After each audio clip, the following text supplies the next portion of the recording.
Hi friends, welcome back to my channel. So in today's video I am going to cover few important topics about a Tableau Desktop Specialist Certification, and if you are learning Tableau, then I would encourage you to watch this video till the end, or you can bookmark it or save it and learn it, because in this particular video I am going to cover end-to-end Tableau training, where I'll start from absolute scratch, from absolute basic, and will be in depth with some advanced topics in the Tableau. So let's get started without wasting much time, because this is going to be very long video. So here we are going to cover few important topics on the Tableau Desktop Specialist Certification, and this program is for the person who is good at Tableau and want to have some official or global level of certification to be done, or just to make himself different out of the crowd basically. But yeah, that's not the intention behind it. I'll cover a basic terminologies from the Tableau. So in this particular exam we have 4 domains. So first one is connecting and preparing the data for Tableau. Second domain covers exploring and analyzing the data. The third domain contains sharing insight of the data, and the fourth is understanding the Tableau concepts. Okay, so these 4 different domains we do have, and we are going to cover one by one. So this is going to be end-to-end Tableau training. Okay, so let's start. What is the content under the domain 1? So in the domain 1 we have 3 chapters. First one is creating a connection with a data source. Explain the differences between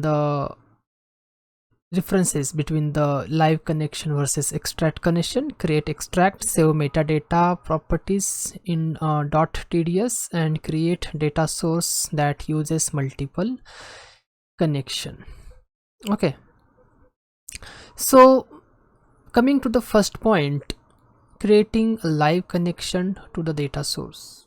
So basically in the Tableau we do have a different type of connection when it comes to connecting with the data. I'll quickly open the Tableau Desktop application.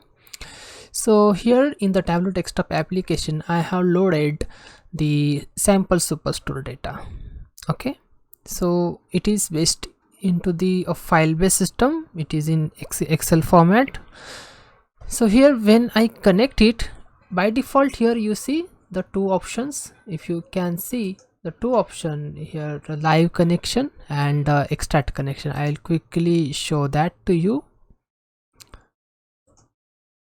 This particular connection, right? So live means what? If I connect with the data source, the sample super data source, and if my connection is live, that means if I am doing any changes, any updates into my backend data source in Excel file or CSV file, then that changes will automatically get updated into my Tableau environment. So Tableau does not hold the control on the data security in this particular point. In security, in the sense, any changes in the data set or in the data source, it will be sync and it will be reflected in Tableau. Okay, so that is nothing but the live connection. So each time whenever the Tableau workbook opens, the underline query runs, the live connection will auto run end-to-end queries, and it will fetch the updated records and rebuild all the calculation and populate the visuals in the dashboard. So that take a bit longer time in case we have a huge volume of data. Okay, so if we have a high volume of data and we have some complex calculation, multiple worksheets or multiple dashboards are connected, or no, some complex things we have done in Tableau, then live connection works a bit slower compared to extracted one. Why? Because to rebuild or rerun all the underlying queries, Tableau will have to take some extra effort to go and look for the data and get those updated data again, copy that into Tableau environment, and then run the calculated queries or all the things in the Tableau and populate the relevant charts. It does take time to do this particular thing. At the other hand, if I go with extract connection, so what is mean by extract connection is, so Tableau will create a snapshot of data and save that data into a Tableau environment. Now Tableau don't need to go back every time at the back in data source and run the OS query. Instead, Tableau will quickly use the existing snapshot of data and run his underlying query on the top of it and rebuild all the calculations and visuals on the top of it. So it does not take much time compared to live connection. Live connection has its own pros and cons. For example, we don't really schedule the data source in the live connection, right? Because live connection is live. In every 15 minutes it does get updated data into Tableau, so we don't schedule the live data sources, right? But at the other hand, extract, we do schedule the extract data sources because we need a fresh data into Tableau after certain interval of time to look for the updated figures, right? So we do a scheduling. We also call that term as a automation of the report. So scheduling we do in the Tableau server or Tableau cloud, wherever we are saving or publishing the report, we do scheduling, and in the schedule we set the time of the refresh, data source refresh time, where in that particular time it does trigger the refreshing of the data, and then we can see the updated workbooks or Tableau reports on top of it. So that's the difference between the live connection and the extract connection.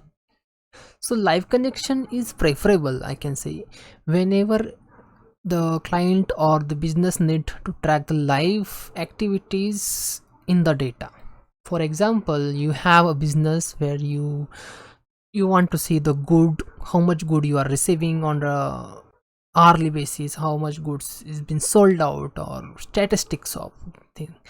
In that case, you can consider going with the live connection because you want to see the statistics after every 30 minutes or every 1 hour.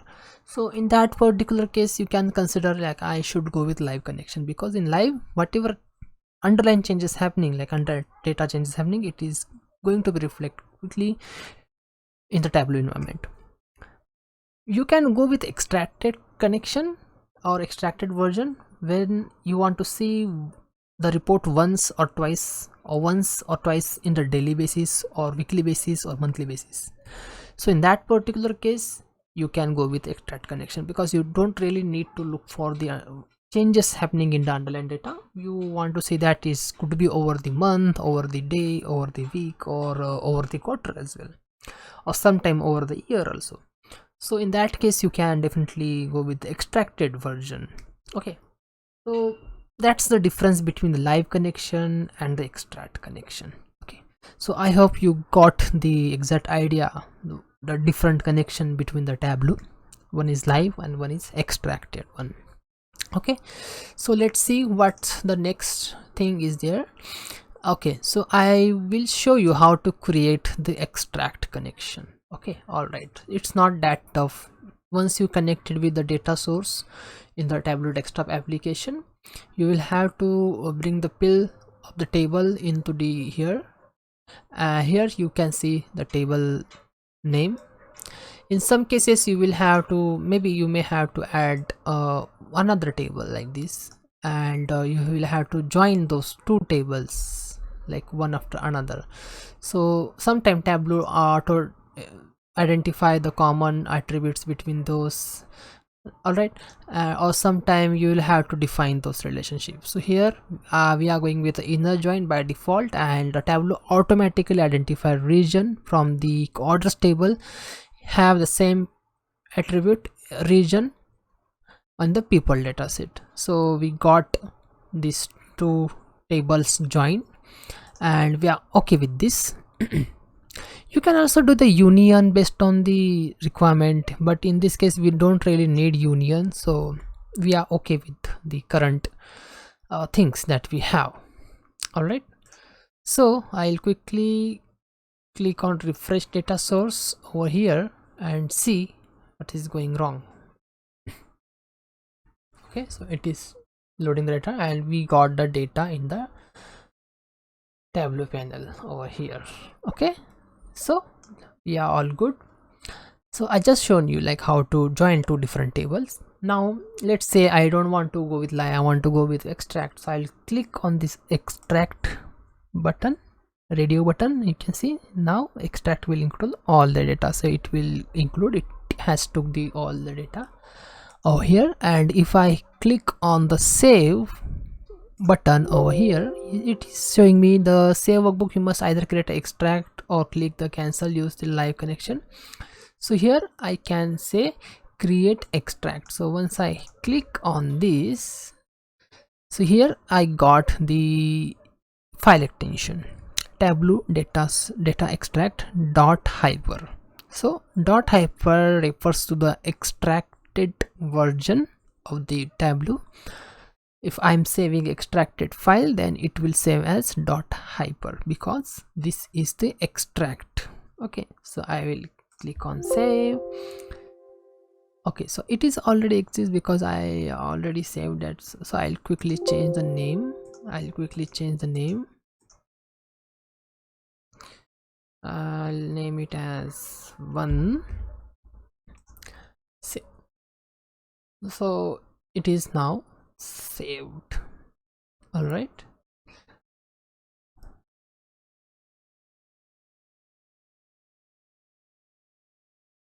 so our data source extract dot hyper is now saved.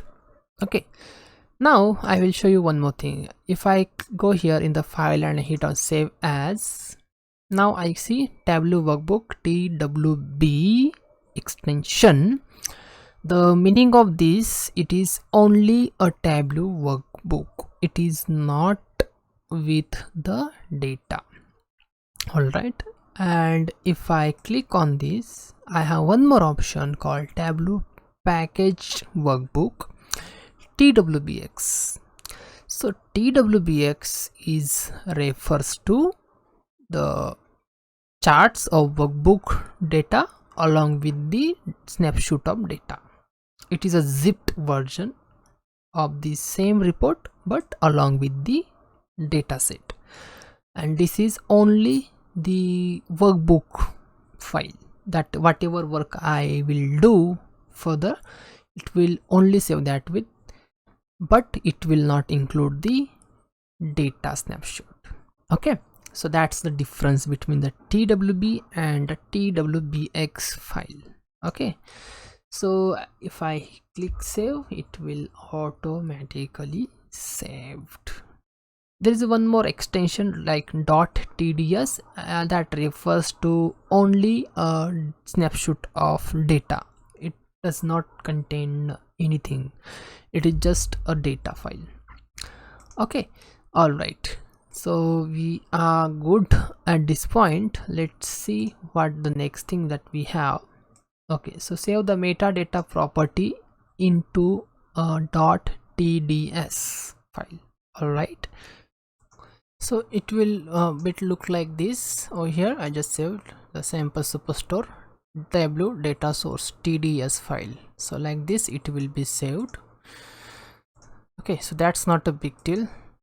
Okay, so let's jump to the next topic, is create a data source that uses multiple connection. Okay, so what does that mean? You have to create a data source with the multiple connection. It is same as we have created this data source over here, data source with the multiple connection. Okay, it could be live, it could be extract. You can again add one more data source over here, add the text file and select that data and save that. That's how you can create a multiple connection within the data and save it. Okay, so let's jump to the next, create and manage the data model. Okay, so in this particular we have the relationship to the data source, add join and union, explain when to use join and when to use relationship. So in this particular example, like I have created a join condition, right? The reason behind this join condition is we are joining on the level of region, as the granularity between the orders table and the people table is same. So the joining is the most preferable choice over here, and whatever visualization I will develop further, it will be totally based on the joining condition, where region and these two, region from the order table or region from the people table, will join.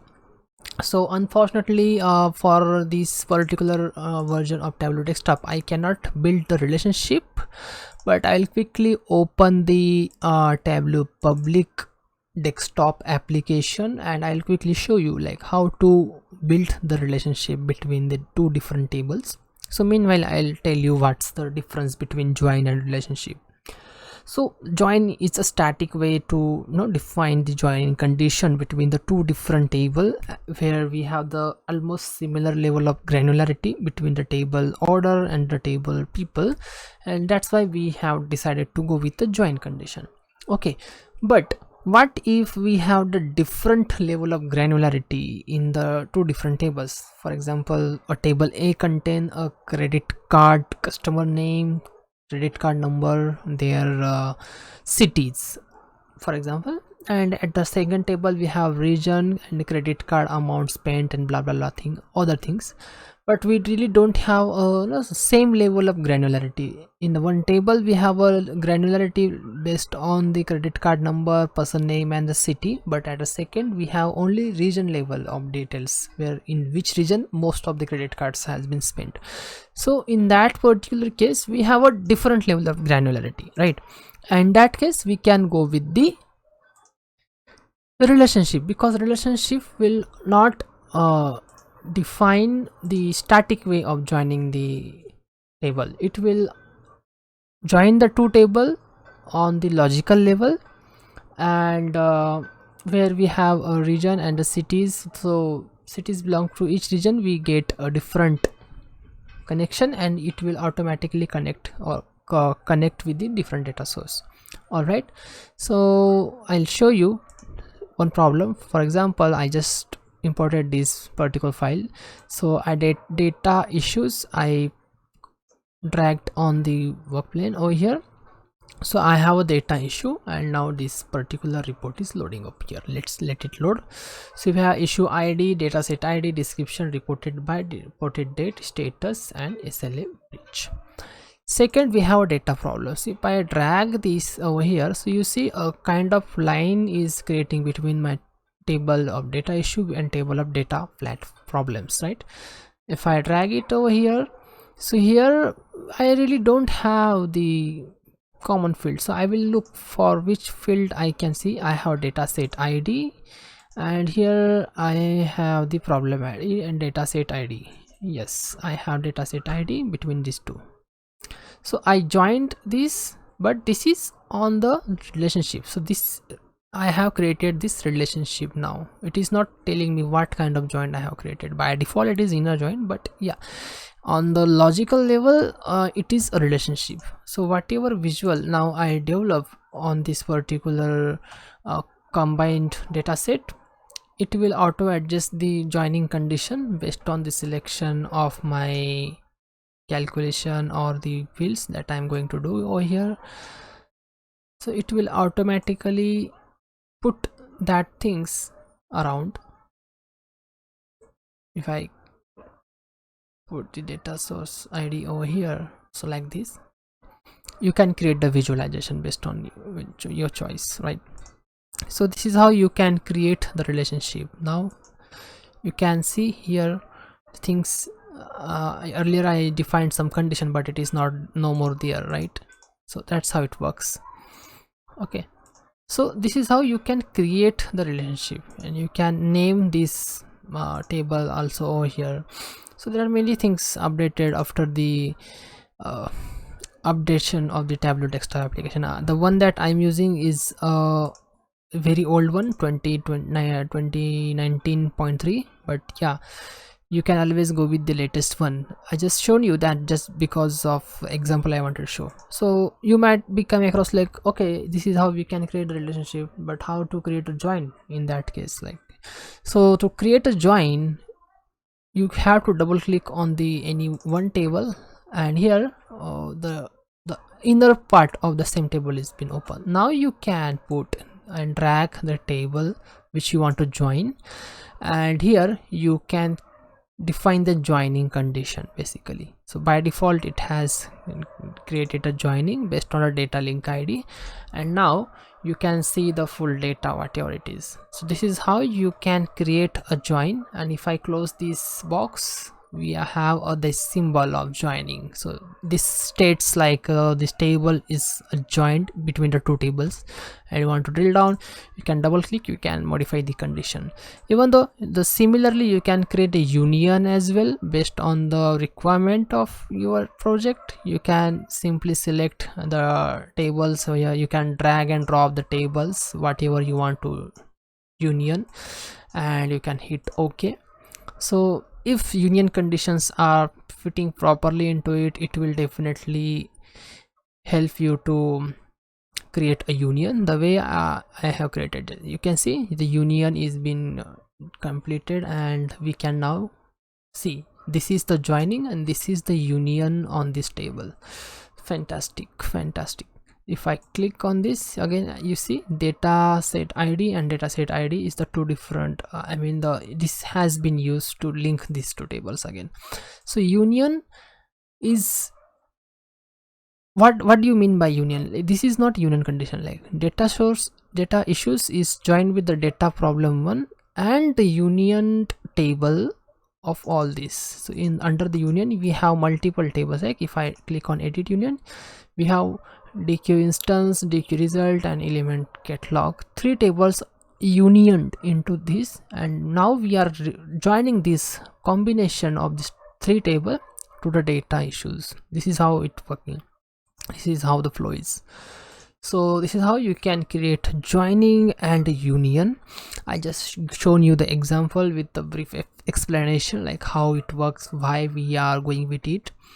There is one more option where you can do one more joining way, like it is called as blending, and it comes in the picture when we have the two different data sources coming from two different sources, or we have two different independent data sources and want to merge to build a visual. So basically how do we go with that?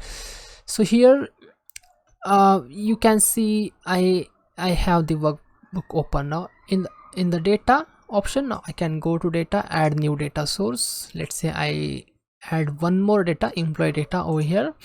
All right, so I'll get one more data like this, but now I'm not creating any connection over here. So I'll again go to sheet number 1 and see I have one more data set like employee data in here.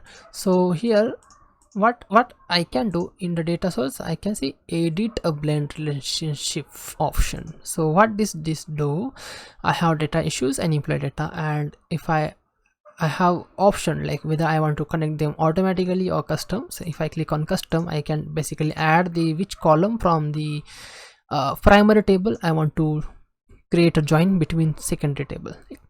So I can define those condition and I can hit OK. For example, I click issue ID and secondary dataset manager ID, just example. So this is irrelevant, but yeah, just for example I'm showing you. So employee ID from the employee data and issue ID from the data issues, I just join and hit on OK. So this is how it will create a kind of link between the employee ID and the issue ID over here, issue ID. So if I use that pill, let's say if I use the employee ID next to it, it will show something else, right?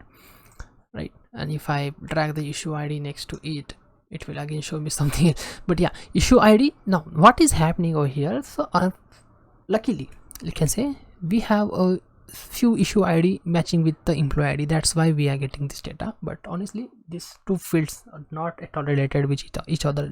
I'm going to show you this just for the example. Okay, so this created a join between the issue ID and the employee ID between these two tables, and I am now able to use the major side dimension between these two tables to create my visual, combined visual basically.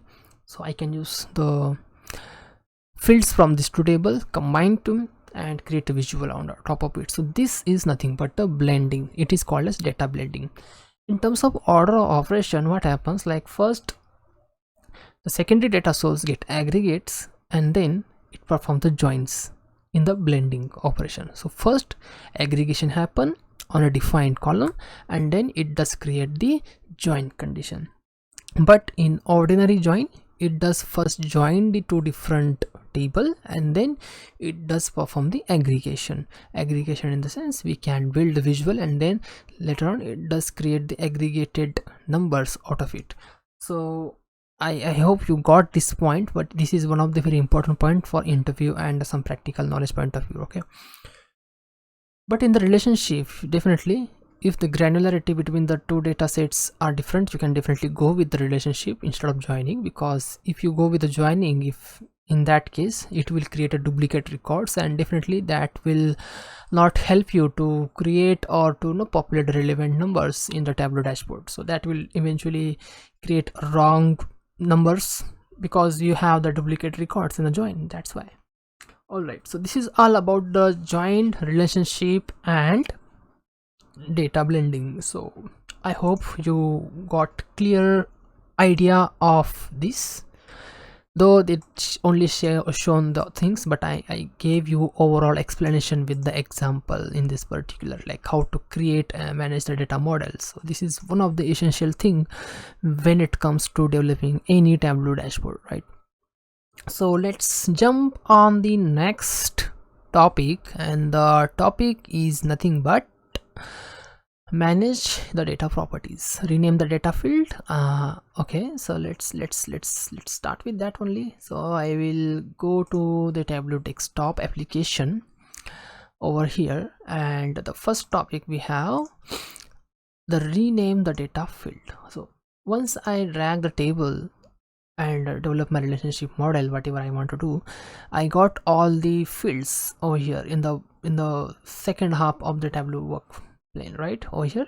So here I have a shipping mode, right? Shipping mode, customer name, segment, country, blah blah blah, all the thing. So if I see in the shipping mode, I see this ABC. What do you mean by this ABC? This ABC is nothing but this shipping mode contain the text data type. It is nothing but a string. Customer name ABC content, it is a string. Segment, again it is a string. Country, okay, this is the symbol of earth. The meaning of this is it is associated with the map. That's why it does create the longitude and longitude, and you can create the map chart out of it. That's why it is showing like that. If I click on this, basically underlined data is showing as string, but it is a geographical data, that, and it is a country or region. That's why it is showing you the earth symbol. Similarly for city, data underlined data type is string, but it is again a geographical data and the role is city. If you see here, the role is city. You can also change the role based if the mismatch happen into your live project. Okay, state, again geographical data, and the geographical role is, what is this, state. All right, so similarly postal code, region, and all that thing. So Tableau does automatically recognize these things and assigns the geographical role to those attributes. This happens automatically, but yeah, if certain things happen, you will have to remap it to right data type and role. All right, so this is how it is. The next, you see, we have a cells, but this time we have the numbers. So here, and the sign is, it's kind of hash in the green. That means this is nothing but a measure. The hash refers to the measure. If I click on it, it will show me the kind of data type it is. It is showing me number in bracket decimal, because it is a decimal. It does have some decimal numbers. We have a number types like whole, also date and time, date string, boolean, and all that thing you just know. Okay, so quantity, again a measure, and it is a whole because it does not contain decimal. Like quantity can't be measured in decimal. I don't. Okay, profit, again it is a number in the decimal. Person, the string. Profit ratio is, now here is interesting part. You see profit ratio but with some equal to and hash symbol. So equal to refers to a calculated field that we does build to develop the visual. If I click on it, it is numerical data type with a decimal, and you see the green line of all other field. This is the green line. You see that green lines mean these are the original fields which are belongs to the orders table. But you see that blue line, this blue line is not here. Why it is not here? Because these columns are manually created in the Tableau. That is the reason why it does not contain that a kind of blue line on the top of the all fields. Sounds interesting, because this is how we recognize, okay, these are manually created fields and these are the original fields from the data, right? So here how it is, we can identify this calendar symbol with the time shows the underlying data is a date and time. You can change that property like date, time, date, and string also based on the requirement that you have. This pin is refers to the group, and this is a bin. So we will definitely discuss this in upcoming session. So this is how it is. We have a numerical whole, date, time, string, boolean, default, and geographical role. All this kind of data type we do have in the Tableau. So hope you got the kind of clear understanding of the data field, kind of data field and all that thing. Now the second thing is like showing like how to do alias change or renaming the things, or change the data type to number, string, boolean, and change default properties of the data field. So it is not that much difficult, like, right? You can see here, let's say I want to change the name of this order ID. I definitely go right click, I say rename. I can rename it order ID, and I'll say ID of order. That's it. If I click, it will change the column name. Let's say I want to change this data type and want to make it let's say I want to make it a boolean. Definitely it will not work. It will show me some nulls because that doesn't make any sense. Yeah, so it will show me null because this is not a boolean, actually it is a string only. So that's why if I make it back, it is a string now. But for order date, if I change the date to the string, I hope it will not create a null. It will only show the date but in the form of string. Yeah, absolutely, it is still showing me the date, but now the data type is string. But I'll change it back to the date data type because this is the date, and if we have to use any date function on the top of it, it will work properly. It will not malfunction. It will not show any incorrect numbers in the calculation. That's how it is. So that is how you can change the data type by simply clicking on this particular data type field and select your choice of data type. You can rename it, rename the alias and all that. So it is just for your manual adjustment while developing any dashboard, right? The next question is like change the data type is done. Change the default property for the data type field, number format, aggregation, color format. So this will come when we develop any visualization. I'll definitely show you that in upcoming videos. Like it is not that difficult. I'll quickly show you. Change the default property for the data field, number, format, aggregation, or color, or data format. So I'll give you one example. For example, let's create this one. Okay, so we have a bar chart over the quarter and we have the sales trend, right? Now we see like this is 14,000 something and 88,000, 92,000 something something something. So let's say I want to make the change in terms of aggregation. Like this is sum of cells. By default, if I drag anything over here like profit, if I drag the profit over here, by default it will create this summation, like it will create the sum of the measures. But let's say I don't want sum, I want average, or I want mean or something else. Then how do I do it? Like to do that, you can simply go here in the pill and you see the small down white arrow right here. If you click on this arrow, you see the option like measure. In the measure, you see the different mathematical operation like sum, average, median, count, blah blah blah blah. So definitely you can see them. If you select the average cell, it will turn everything to the average cell. And in the profit, let's say I want to see the median of profit, it will show me the median of the profit of all the timeline that I'm going to create. So this is based on the quarter trend, and over the quarter I am changing my measure from sum to average for sales and median for profit. For example only I showed you, but really does not make huge difference. Based on a requirement, if you want to create this kind of chart, you can definitely go ahead and create this. Now our second question was to change the unit. Like I want to change the aggregation unit. Like how do I do it? Like let's say I want to see this 88506, but I want only 88k to be reflected over here. How do I do it? So to fix this kind of issues, you can definitely go ahead here, sum of cell, and you see the format number, the format, you click on the format and the plane, and here number format, you can go here and currency custom, you can add as a K and make it as a dollar numbers like this, and remove the decimal. That make more sense. So this is how you can play around with the data and decimal unit and all that thing. So this is how it is. So hope this question, property and number format, aggregation color date, is aggregation color date, that definitely means that if I drag these vertical cells into the color shelf, like let me redo it again. For cells, this is already in the measure name as cells, that's why it is showing in different color. But if you drag this particular column, let's say if I drag this column to the color shelf, see, based on my sales number, I do see the color difference. Like it is darker means high sale and brighter means a kind of lowest sales.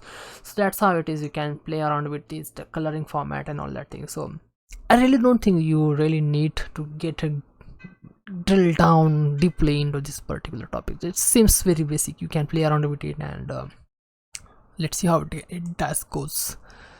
So that's all about the domain 1, connecting with a data, preparing a data, and making some adjustment in terms of data type, data formatting, and all that thing. So hope you found this session useful. Hit a thumbs up button and consider subscribing to this channel, because this is a one short video I am recording and not taking any cuts and all that things. It is a straightforward things that I am showing you on the screen and explaining with an example.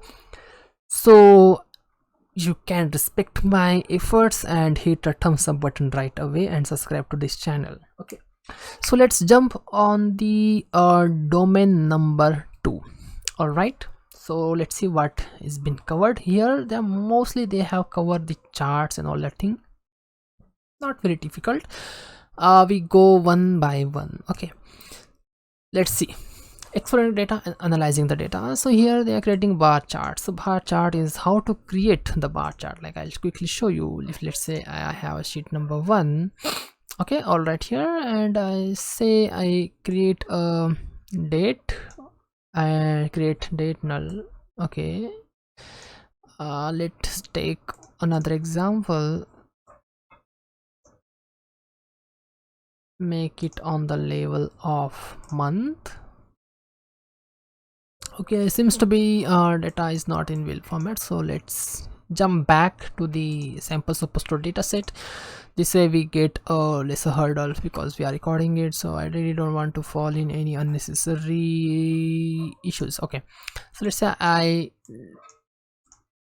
I drag the issue shipping date, and I have the 4 different years. All right, I want to see the sales across this 4 year. How to see it? Like for very simple example, like I want to see the sales across the all these years. I'll simply click on cells and drag it on the rows like this.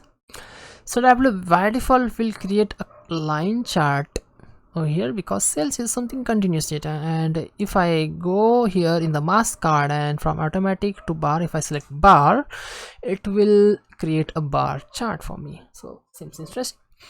So if I enable the label, I see the sales number across each year. So what this particular thing is telling me, the sales is increasing over the year. Probably there is a lesser data available for 2020, so we exclude this data. We not really needed. So we can see now this is the bar chart for the sales. All right, now what if I want to see this distribution across the category level? I want to see the categories also here. How to see that? To see that, what you can do, okay, instead of category, I would pick up the segment because it seems to be easy. So if I simply click drag this segment on the color, so I can see the stacked bar chart. And if you see the segment, I'll quickly drag it over. So consumer, corporate and office, we have 3 segments, and for across 3 segments, how the sales is working out, you can see it over here. So across all 3 segments, sales is actually increasing. However, in 2017, so I see the slight drop in the home and office sales. That will give me a kind of more information like how the sales happening in home and office, but eventually it has started rising up over the period of time. Now you can also drill down this data on the level of month if you want, or on the level of quarter if you want. Like if I select the month, so here you can see we have 2 different sections for year, quarter, month, and year, quarter, month. What does that mean? The meaning of this is the year, quarter, month, this refers to the discrete, and this year, quarter, month refers to the continuous data. So if I click on the month of here, see this wheel is turned into the green and the chart is changed now. Okay, so I'll quickly make it undo, and now I'll select the month from the discrete like this. Now we got a lesser column, but I can see only January to December month. So what is the difference between this chart and what is the difference between this chart? So this chart is telling me distribution of the sales for each month and each year wisely. It is across the year, like March 2016 to this March 2020, like it is across all the months of all the years. And now if I make it this month, it is only showing me the 12 month. Basically what is happening, it is aggregating the all the January month data, all the February month data, all the March, April, May till December. It is aggregating the all the month irrespective of the year and showing me the sum of sales. So that is the difference between this chart, this bar chart, and this bar chart. So this bar chart is giving me a more granular detail. However, this particular month is giving me a broader level of how the things happening in January across all year, how the things happening in February, March, April. So that's how you can use this for the different perspective, and that one is for different perspective. This is how it is. Hope you got this understanding, or probably you might have not heard this kind of flexible things in the Tableau, but yeah, this is how it works. So this is how you can create a bar chart. Again, you can go to formatting and make some fancy stuff here. You can make it like you can apply the billion or K as a unit and make it more fancy to show up and all that things. Yeah, it's all up to you. This is the cosmetic changes I'll follow. Even if you want to make the change in the colors, you can simply change the corporate color, and if I hit on apply, you can see that color change, like how it is in the color. If you see border automatic, if you make it a red border or black border, it shows, it gives a kind of fanciness feeling in all the things. So you can play around with it. It is really fantastic tool. Okay, so all right, let's jump to the next chart. It is nothing but a line chart. So creating the line chart is one of the easiest. Like Tableau by default does create a line chart, and how to create it, I'll show you quickly. So here in the mask card, you see bars, right?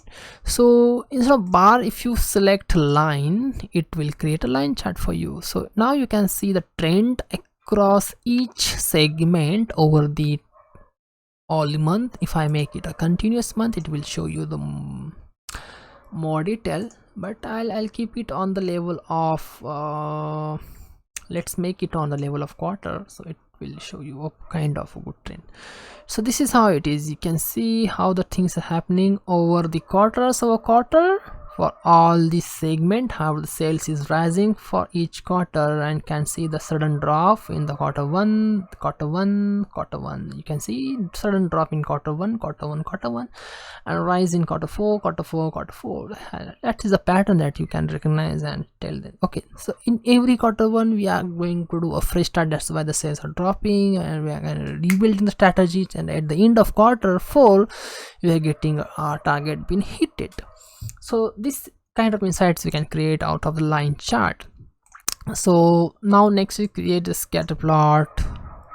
It is not that difficult. I'll quickly show you how to create a scatter plot. Like it is like how it is. So I'll quickly create a new worksheet. Scatter plot is nothing but the dotted chart between the two different measures and dimension, like how it is. So I'll quickly show you. For example, I have the, let's say I have the order date over here. I see I have order date over the month. Let's say I have the order date over the month and the quantities like this, and I also have the let's say segment. So instead of this line, if I make it a circle, so if you see, this is something showing me scatter plot. This is how you can create the scatter plot. Basically it is not that much tough, but yeah, it does hold some dots. Like you can segregate it or divide it. You can also do a trend line, or you can also plot clustering on this particular sum of amount automatic anymore.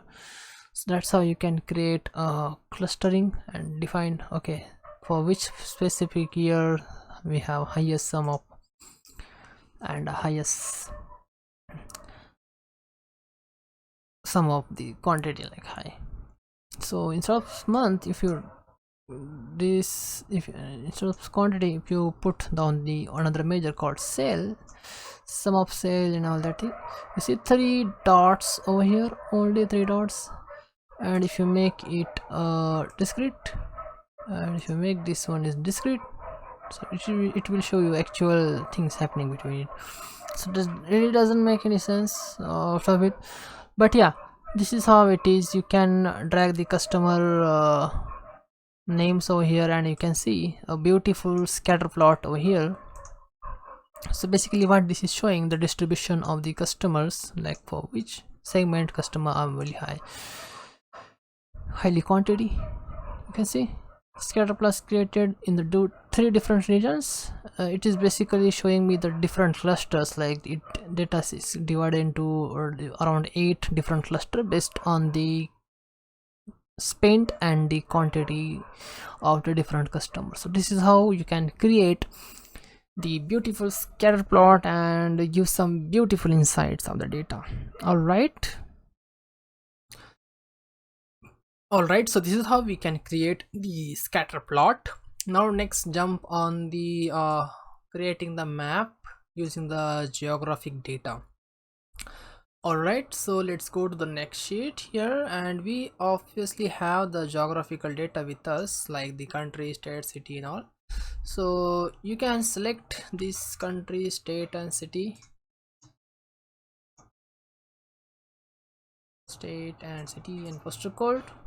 You can select this and go to show me, and you have these two country maps over here. You can choose any one.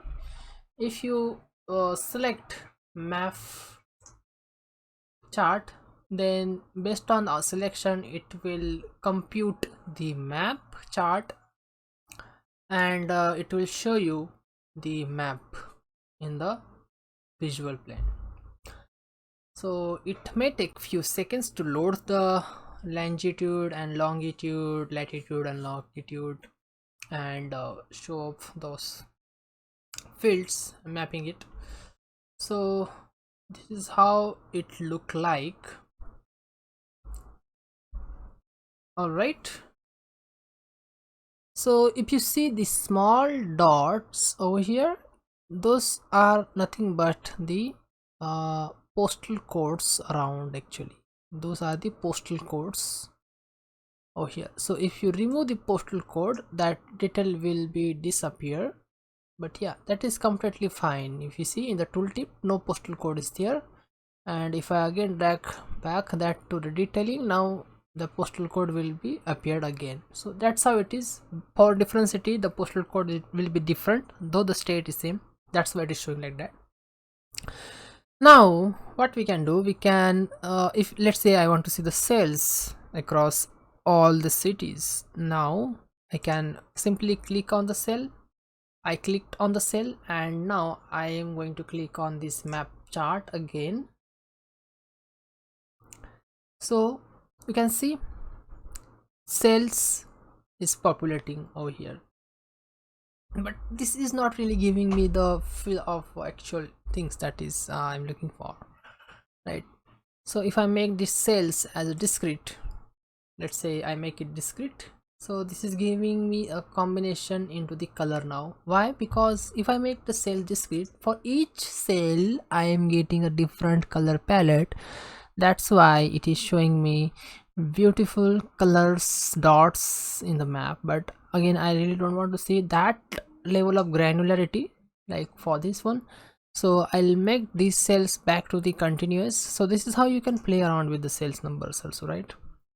So if I make these cells and drag it over here somewhere, so now in the size, let's say if I drag this on the size and make my size a bit better, a bit bigger, so now what is happening here, so I can see which particular state and the city has highest cells. Like I can directly see here United States, in the Washington I do have the highest sales, in the California I have San Francisco, I have the highest sales here, in the New York I have the highest sales, in the I don't know how to spell it, so Jackson Valley I have the highest sales, whereas you can see this particular city has the lowest sale, all the things. So this is how you can play around with it and look out for some fancy stuff over here, right? All right, so this is how you can create a kind of map chart basically. If I put down this city and this kind of stay, I mean the postal code from here, and if I drag the cells in the color, so now what I can see, the sales is now aggregating on the level of the state, and now I can see the state with the highest cells and the lowest cells basically. And if I enable the title, I can also see the sales numbers across all the states basically. So here briefly I can see here I have the California state having the highest sales, whereas the Wyoming, this particular state has the lowest sales, kind of thing that I can recognize it. If I want to make it a different color format, then I can definitely make it from the white to green, something like that, like this, and make it like this and hit on apply. So this will give me a good feel of it, like okay, this darker green color is actually the highest sales city, I mean the state. So like this you can play around with the map chart also.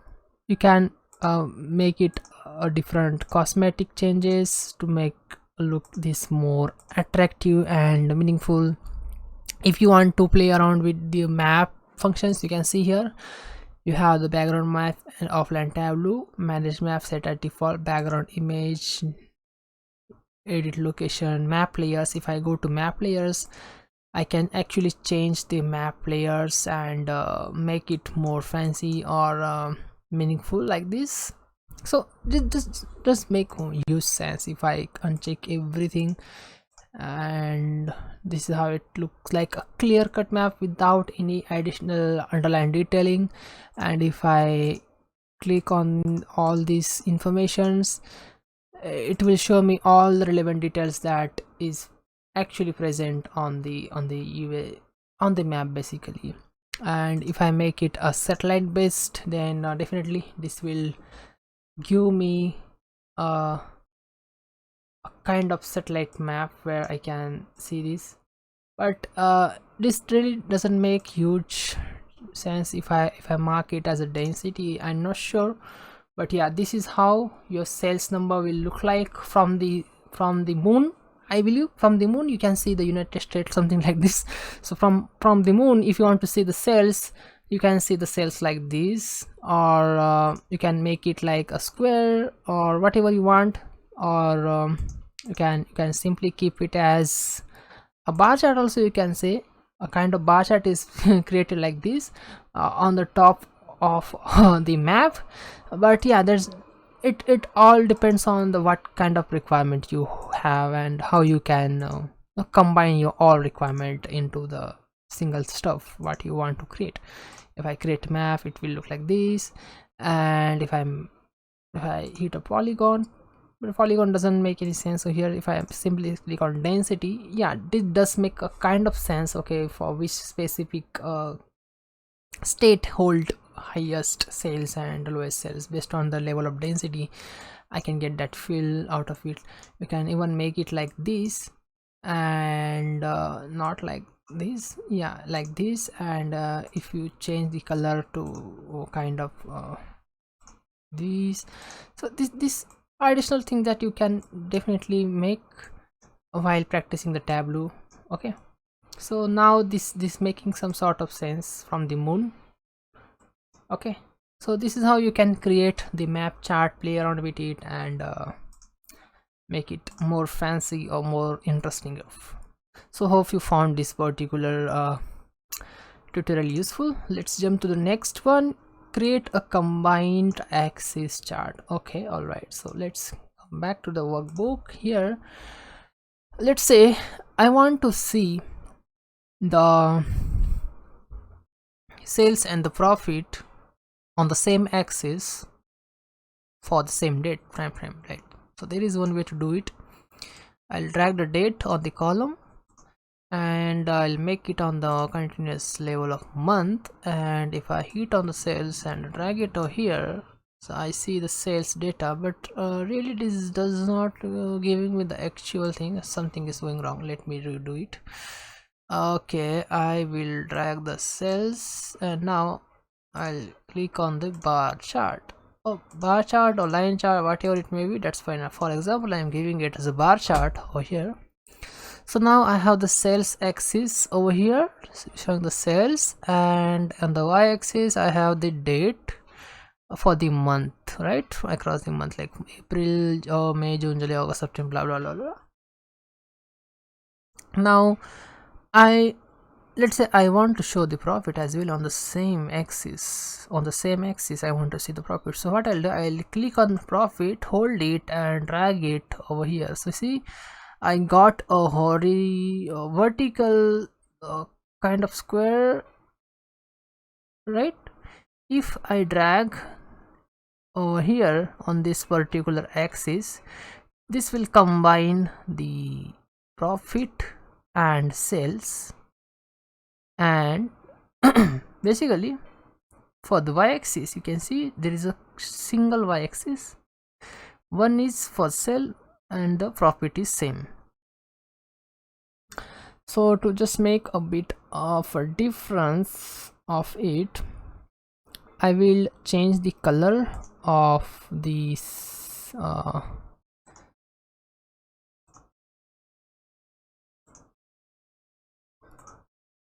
profit is a bit different. I'll drag the measure name on the color.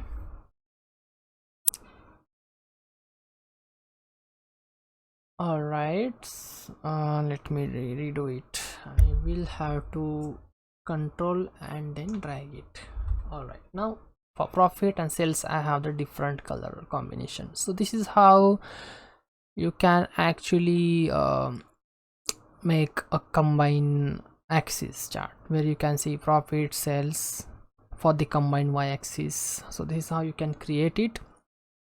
There is one more way, like if you want to add one more pill over here, or if you want to combine these two things, definitely what you can do, you can, if you got this a kind of camera symbol like 4 corner, and if you drop it over here, now what is happening, your sales and profit is now again combined on the x-axis as well and y-axis as well. So now you can see the one with the blue is sell and with orange is profit, and this is a profit, right? If you see the profit, yeah, it's a profit.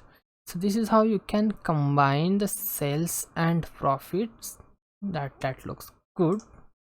And even if you want to make it in the separate bar chart, you can simply click on the side by side bars like this. So you get sell and profit, sell and profit, sell and profit like this. And to make it a bit good, I'll hide the header from the top side so that it will give you a kind of a better understanding of it. Let's say I want to add the quantity as well over here, so I can simply drag the quantity and see I am dragging this to a small square. Now I have the quantity as well. That's great, but seems something is wrong. It is only showing me the quantities. So let me make it undo and then drag the quantity over here. Yeah, now I got the 3 bar charts, right? Sales, profit and quantity, sales, profit and quantity. So this is how you can create a combined axis. Hope with the example you got this idea, like create a combined axis chart. But there is a restriction over here, you can only use a single kind of things. So you can either go with the bar chart or any particular line chart or circle at all, but you cannot go with the bar chart for sale and the line chart with the profit. That's something restriction. So here, because we are using the discrete form of a date, that's the reason why it is not showing, because in a district it consider each date or each month as a separate entity. It doesn't treat it as a continuous date. That's why line chart or combination of different chart is not possible. Definitely line chart, in nutshell, line chart is not possible in that case. So even if you want to achieve it, there is one way to do it, where you can create a separate worksheet for the line chart, and then in the dashboard you can make invisible background for that worksheet and overlap the line chart worksheet on the bar chart worksheet. So that's how you can create it, but I'll definitely show you that you in coming sessions. Yeah, so let's jump to the next chart.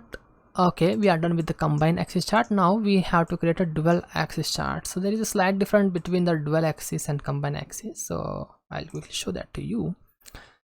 So if let's say I want to again see the sales and profit. Okay, so if I want to see the sales and profit over the specific time frame of the month, let's say I want to see across the year, I drag the cell over here like this. Now I have a cell. Let's make it a bar chart and let's enable the title.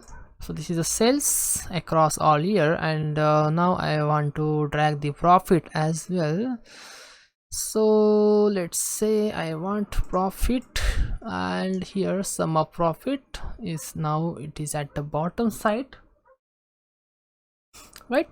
Now this particular is now one after another, coming one after another, one after another. Now if I click on this and select the dual axis like this, So what is happening basically, we got combined, we got this combined axis from the sales and the profit, right? You can see it here. Let me make it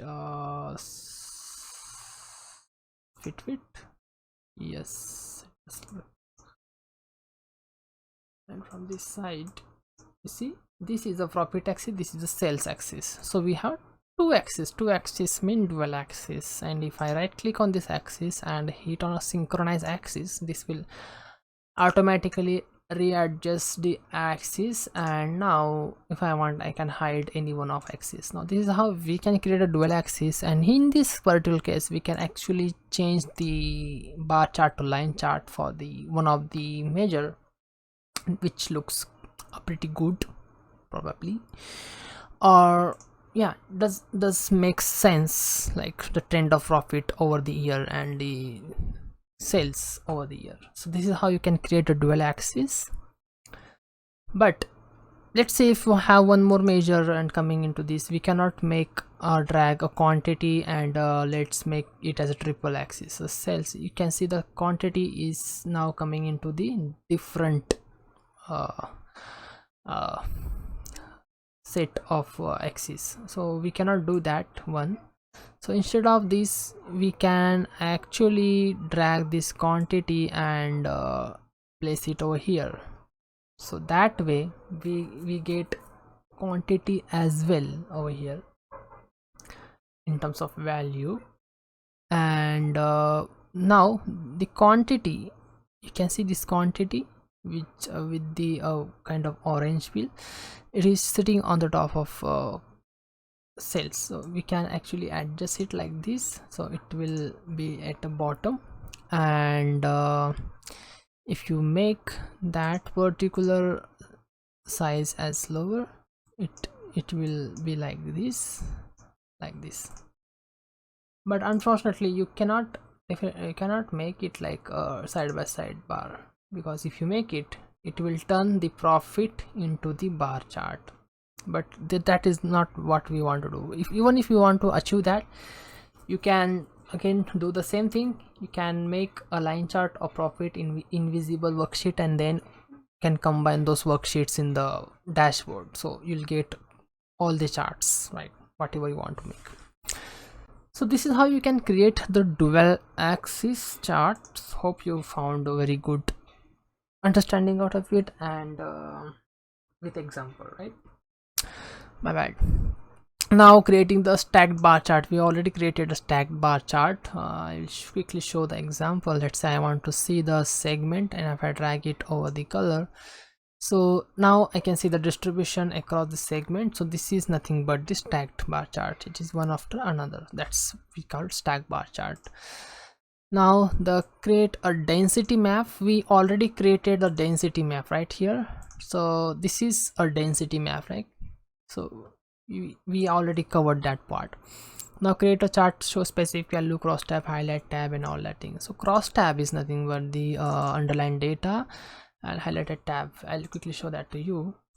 So if I go to here, and let's say I have this vertical chart, so I want to see the underlined data out of it. So I click it, and if you see, this is view data. This is nothing but the cross tab. You can see here, you can export all. You can definitely select all alias and export all, export in the CSV format, and look for the underlying data for this particular thing. So that's how you can use that cross tab to get out of it, right, to get underlying data out of it. So that is not very difficult one. But yeah, that's how you can make. And highlight the table means if you want to highlight this particular thing like this, you get a detailing. And now if you select over here, and if you see copy cross tab, it will copy the metadata of it. If I copy it, and if I open the notepad, I'll quickly open it. I open the notepad, and if I paste it, so this will copy all the underlined detail, and it will show me the data. So that's how you can actually use the cross tab, or also you can see the view data and download the data in a CSV format also.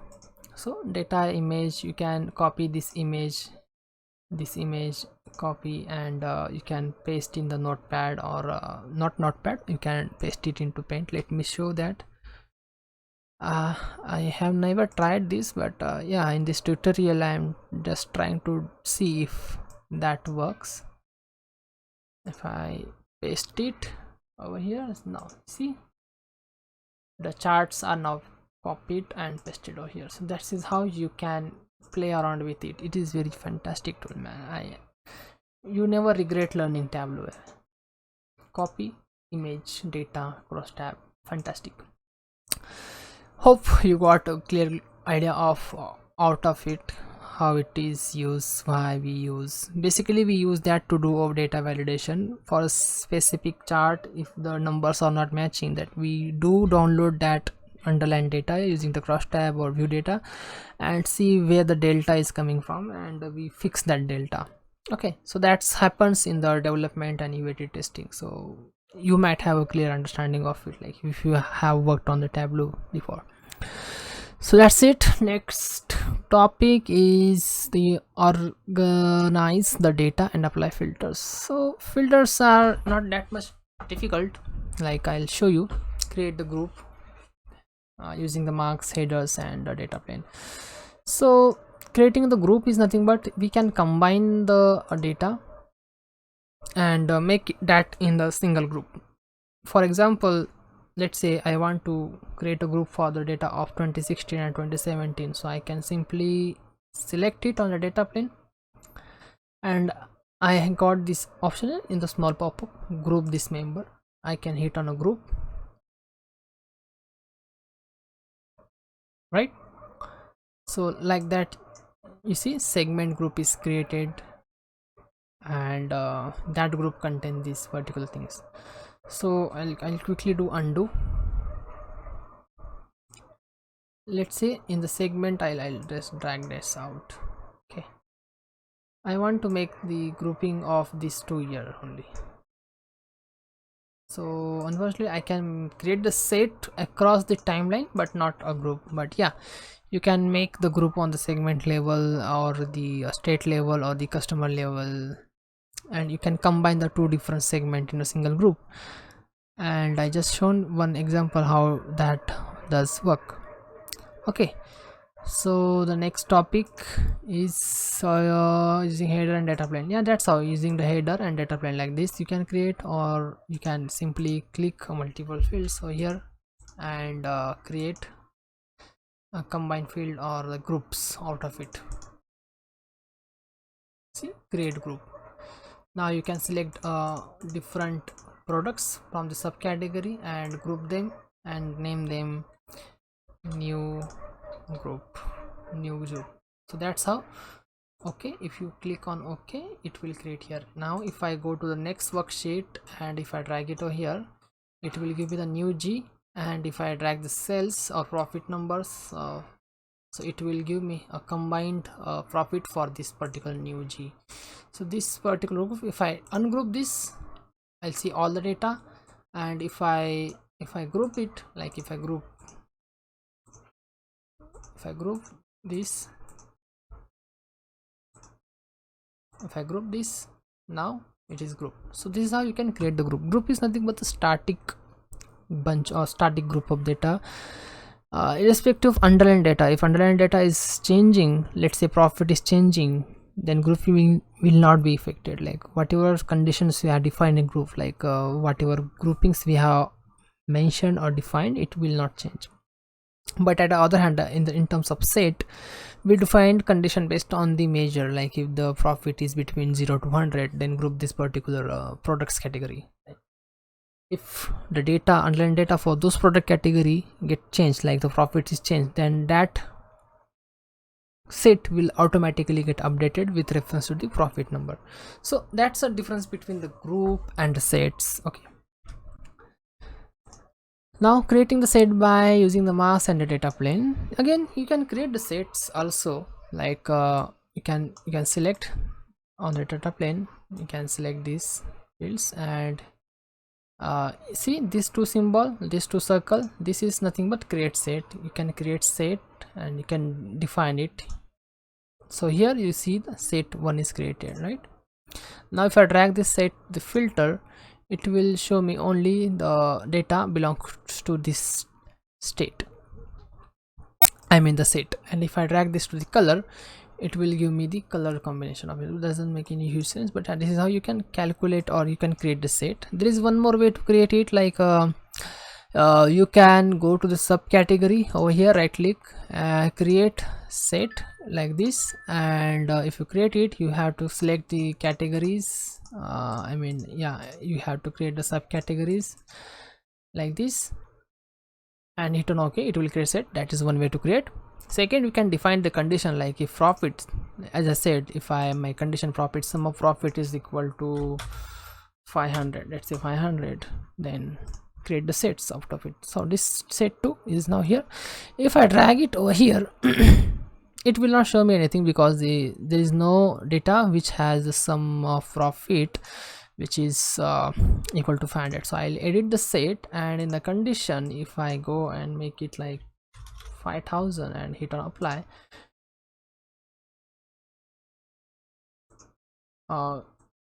less than 5000, hit on apply. Now it is showing me some data.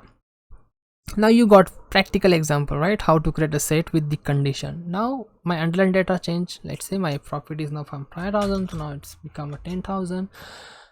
Now it will show me the another data, like the data, underlying data is changing in the state set, but in the group it will not change because group is something static. We do define a subcategory. Okay, accessories, envelopes and fasteners supposed to be in the single group, then it will be in the single group no matter what happening to data. Okay, so that's a difference between the sets. You can play around with it because as we are going through the training and tutorial, like it is not possible to give you a very deep experience of how practically it happens. So it will happen only and only if you do practice. If you do practicing on the set and do a top 5 and bottom 5 products based on the profit, and you want to visualize it, you can create a set for top 5 products and the bottom 5 products and combine them and then create it. So that's how you can use the sets and groups. Like it's all easy stuff. Now next we organize the dimension into hierarchy. So this is interesting point actually. If you see here, by default I got the hierarchy, but if let's say I remove the hierarchy over here, okay, hierarchy is nothing but linking of the data one after another. Let's say we have country, under the country we get the state, under the state we have a city, under the city we have postal code, under the postal code we have house number, road number, blah blah blah. So that is a hierarchy. Okay, and we can create a similar kind of things in the Tableau also. Let's say I just remove one hierarchy right here for the geographical data, right? So here I have country, I can right click, I can create, but I don't have hierarchy, right? For a hierarchy I have the another option here, add hierarchy or create hierarchy. So I can create hierarchy, I can name it a country, hit on OK. So I got the country hierarchy, country name, I got the country. Now I can drag and drop the postal code under the country or city just above the postal code, and what else I have, state above the city, and what else I have, I have the region that should be above the state. So that is how it is. We can create it. Actually region comes above the country and then country comes. So that's how it is. Even if you can change the data type of the region to country region like this. So now you see hierarchy is created. Now if I drag this particular hierarchy, let me drag this to the Tableau work plane and remove this all work. If I drag this country to the row shelf, see I got a region field only, if I hit on this plus sign, nothing but this region contains some hierarchical data. So if I click on the region, I got a country. If I click on the plus sign of country, I got the state. If I click on plus sign of state, I got the city. If I click on the plus sign of city, I got the postal code. So like that we can create the hierarchy and make our visualization more and more beautiful. Look, that's how you can create and organize your data in the data plane. So this is how organizing the dimensions in the hierarchy. That's what it's all about. Okay, so now we can add the filter on the view and the date filter. Let's make it now. So let's say I have this scatter plot, okay, and I want to apply the filter on this scatter plot where I want to only see the subcategory information. Like if I drag the subcategory into filter shelf, and if I only select accessories, appliance and arts and hit on apply, I can only see those details over here. Only see those details. The customer who had purchased these appliances, I can see only those details over here. Or here, let's see, I have the date or the year. If I see show filter for year, if I click on 2019 or 2018, so this horizontal line showing me this is been excluded, and I can see only 2016 and 2017 data. So that's how you can create the date filter as well. Or if you want to make it on the level of month, you can click like this and hit on show filter.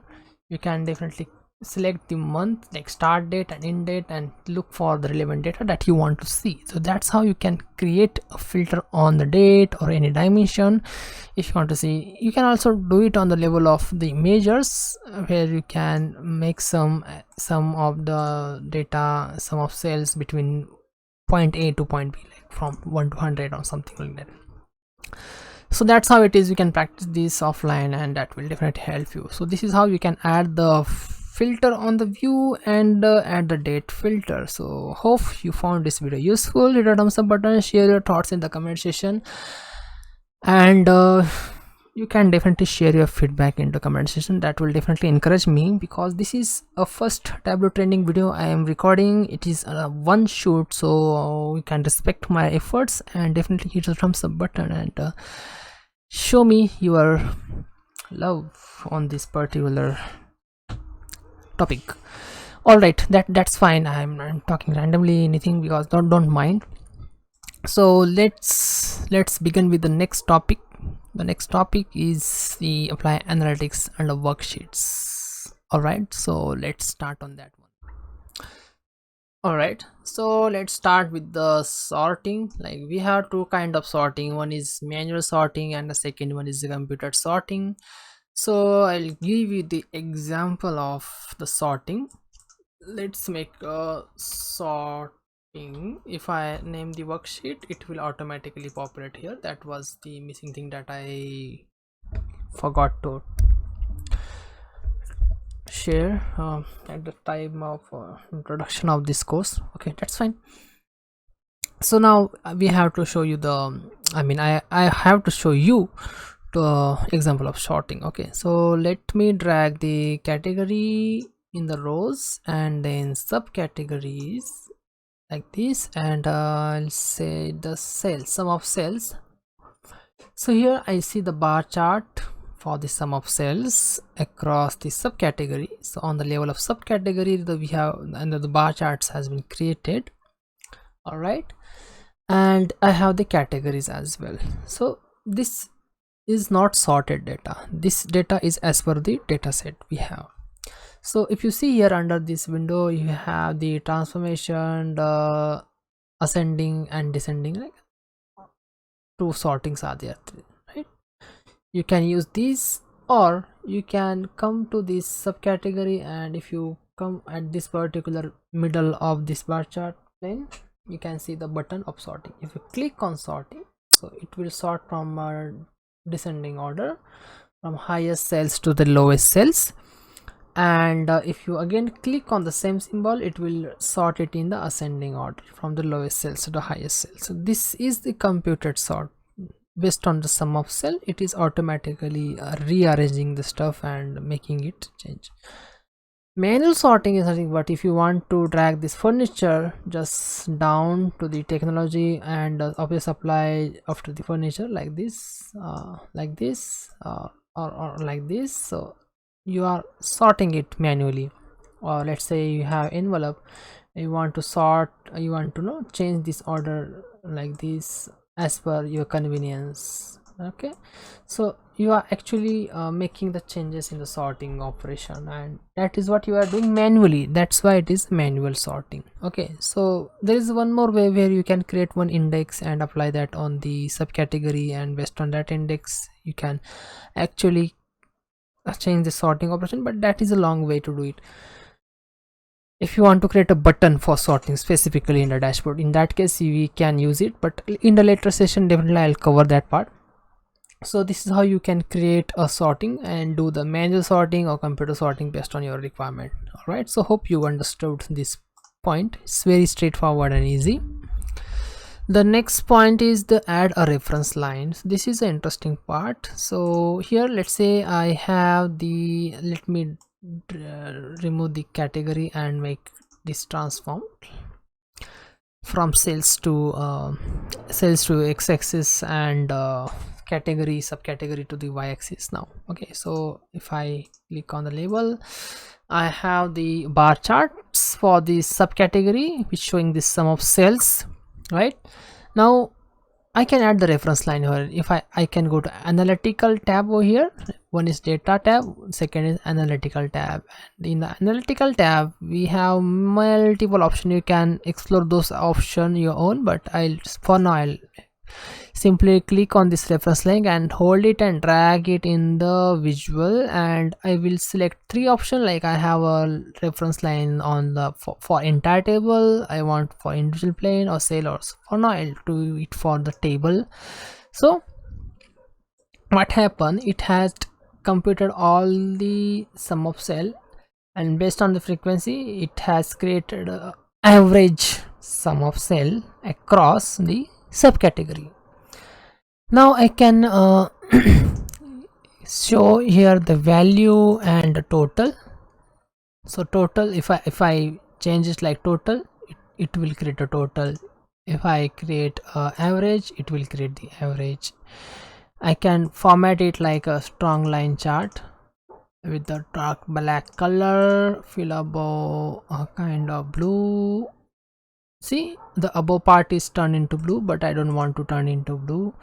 Or below part is turned into the gray area like this, and hit on OK. So this is how you can create the reference line. You can create the cluster, band, and all that thing. You can explore this your own. It is not very difficult to go with and check and play around with it.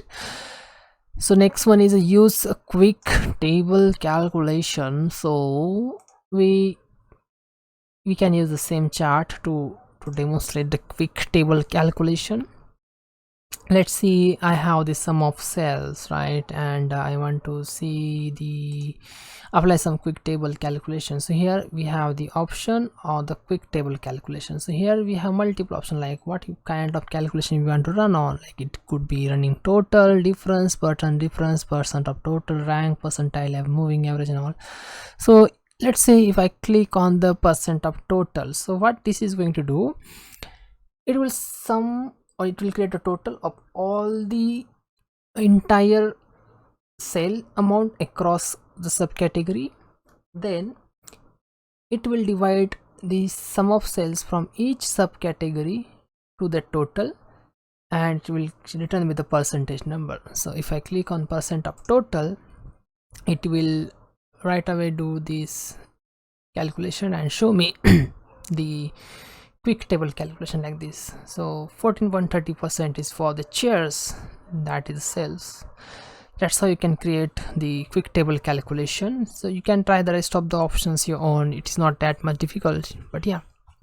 But definitely in advanced Tableau training, I'll create some complex and advanced table calculations, so you'll get some good understanding out of it.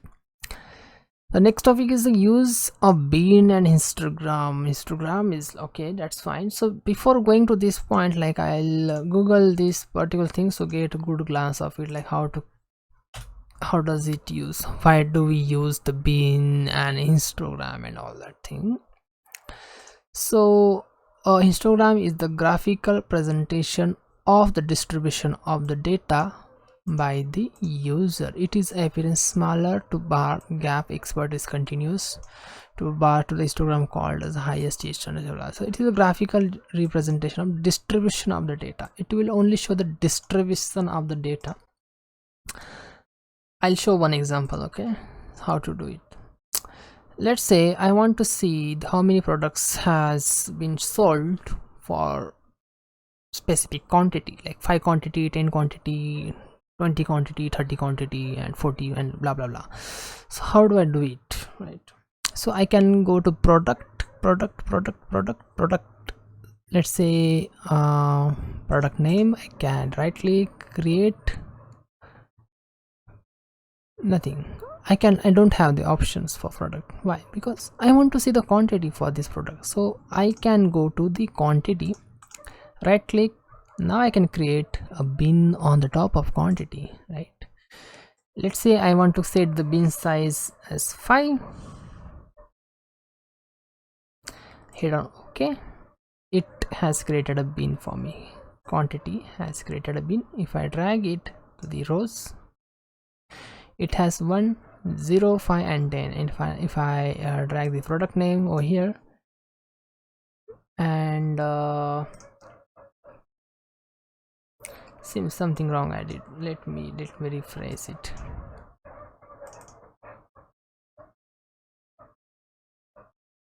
So for bin I need one measure, and this is what I already have, and quantity.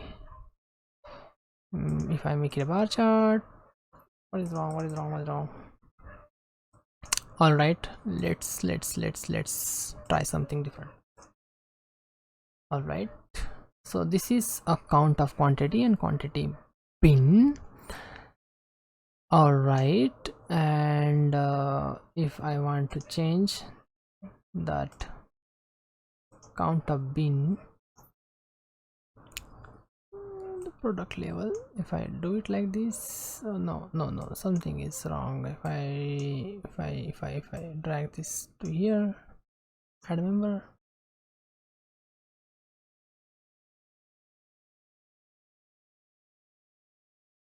so for each category I am seeing this bin, and this is not what we want to see.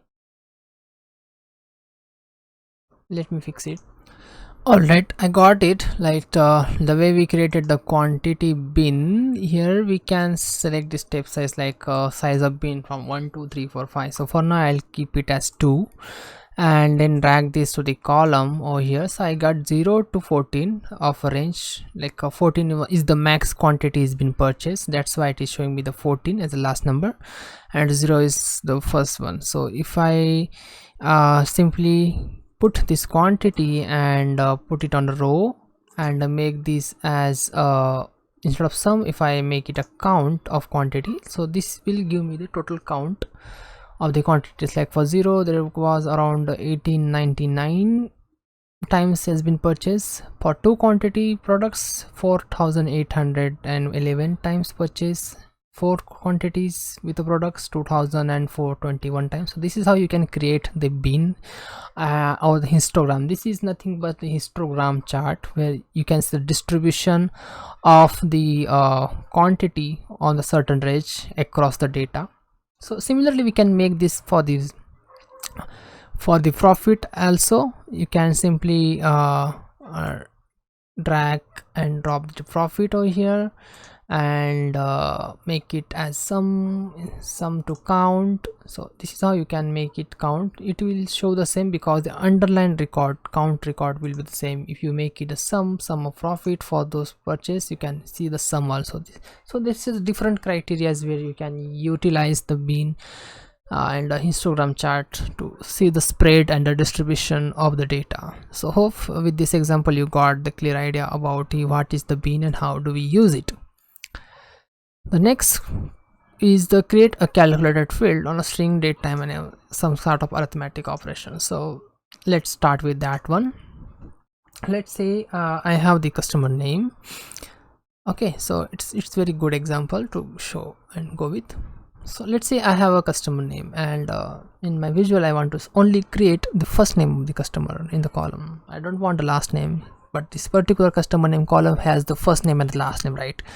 So I want to create the manipulation where I can only get the first name of the customer. So how do I do it? Okay, so to do this I can select the customer name, right click and go to the calculated field, create calculated field. I can name it as first name, and here we have the customer name by default came. So here I can say split function. Split will definitely do a splitting of the string. Now I'll pass my customer name as a column. Delimiter I will mark it as a space, and I'll pass the token number. It is refers to the indexing, like the first name has the index 1 and second name has index 2. So I'll pass the first name because I want a first name, that's why it is a first name. So I'll hit on apply, okay, and if I drag this first name next to the name, I get the first name of the customer. So let's play around with it a little bit. If I make that index from 1 to 2, I'll get the last name of the customer. So that's how you can use the string function in Tableau to manipulate the data or to do some manual adjustments. So this is how you can create the manipulated or calculated field and get the data that you actually want, right? So in the next example I'll show a date one. Let's say I have the order date on the row, and I'll make it the exact date and make it a discrete. So I get the date, month and year. Okay, now let's say I want to get the first day of the month, irrespective of whatever date level of the I do have in the data set, but I want to get only the first date. So in that case, how will I do? I'll create a calculated field. I'll say first day of month. Okay, so to get the first day, I'll say date trunc function. I can use date trunc function, and I'll say a month,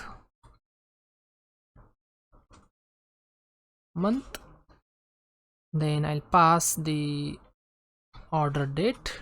That's it. So this will give me the first day of the month.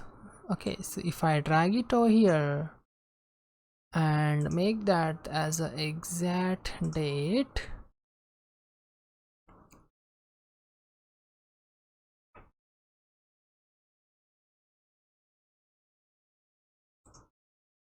and now make it a discrete, see, I get the first date of the month, 1st of January till the 30th of January, and for the 1st of February I got the 1st of February, and whatever date is that 12, 14, 15, I am getting the only 1st of February, because my calculated field is telling me whatever dates are there for that particular month, it should return me the first date of the month.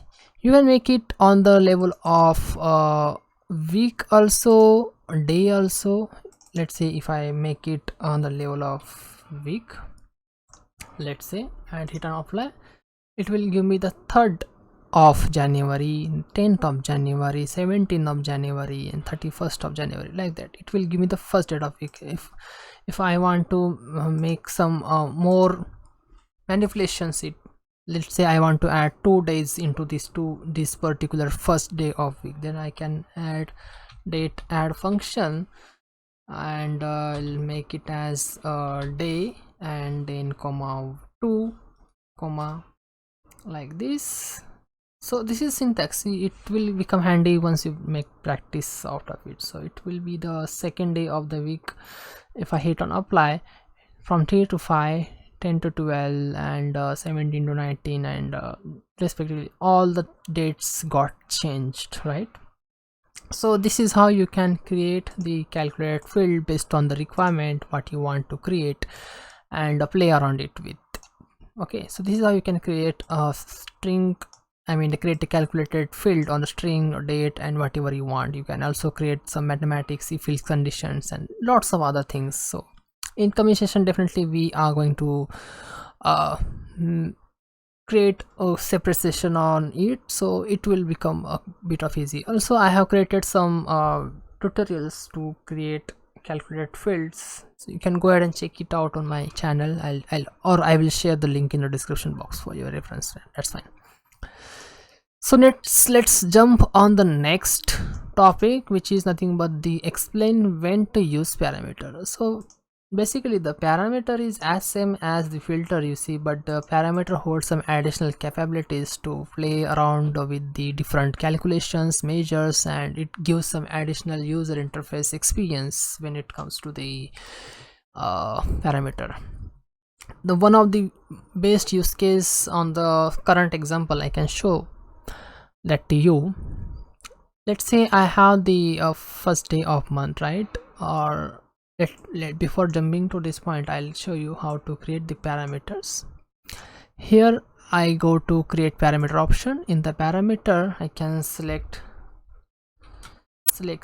blah blah blah, whatever I want. So in the data type I have multiple options like float, integer, string, boolean, date time, and all that things. Okay, then I have the current value, automatic, all allowable value is all, list, or range. So based on my selection, let's say if I select integer, the current value will be 1, like integer will be start with 1.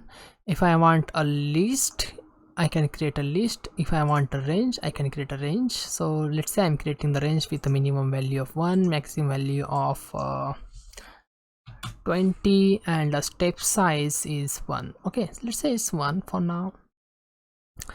And if I click OK, it will create a parameter over here. And if I right click and if I click on the show parameter, it will give me the parameter values. Like I can select over here, right? Now what I can use, how can I integrate this particular parameter with any calculated field? Let's say I already created one calculated field for the first day of the month, right? So I'll go to the first day of the month. If I don't find, I can simply select here and type first day of month. I can right click, edit this calculated field. Now I have the integer, right, from 1 to 20. So also I am passing one integer over here. So instead of writing this, I can replace this with the parameter, select star. So what will happen? If I make change into parameter number, it will change, it will auto adjust my date. So now it is 5, so it is showing 8. If I make it 3, it will make it 6. If I make it 20, the calculation will change accordingly. Like it gives some additional benefits for end user to play around with the visualization. So this is how you can create the parameter. There are other things also you can explore in parameter. You can replace the calculated field as well, from sales to profit based on your level of selection and all. So it is very interesting to play around with it. You can go ahead and play. I just shown you one example, like how to create a parameter and integrate that with the calculated field and make your visualization more interactive for the user perspective. All right, the next was the display the totals on the worksheet. So interesting part, I'll quickly show that to you. Let's say I have the profit over here. So I have the profit right in this table chart. If I make it a tabular chart, if I have the profits over here. All right, and the 2-year dates doesn't make any sense to me. And let's say I have the subcategory along with it. I drag the subcategory on the region. Now I have the subcategory and the profit number. I want to see the total profit across all year at the bottom, and also for on the level of row. So how do I do it? So to do this, you can go to analytics part. In the analytics you have the total option, right? total option. So you can see show total, row total, grand total. You can click, you get the grand total of the all the rows. You can cross validate, like if you simply select all these fields and you see $41,937 and it is $41,937, so it is same. Similarly, you can go into total and show the column level. So here again you can see the grand total for all these things, right? So this is how you can create a grand total. There is one more calculated field for total. I will leave this up to you. Total cells, like this, something like this. You can create total sum of cells, right? Like this. You can create this calculated field and use this calculation to show into your visualization. All right, so I will leave this up to you in order to create it. All right, and you can play around with it. So this is how you can show the totals and the grand totals in your visualization. Okay, you can also achieve that in your different charts also. If you have any issue, do let me know, we can connect and fix it.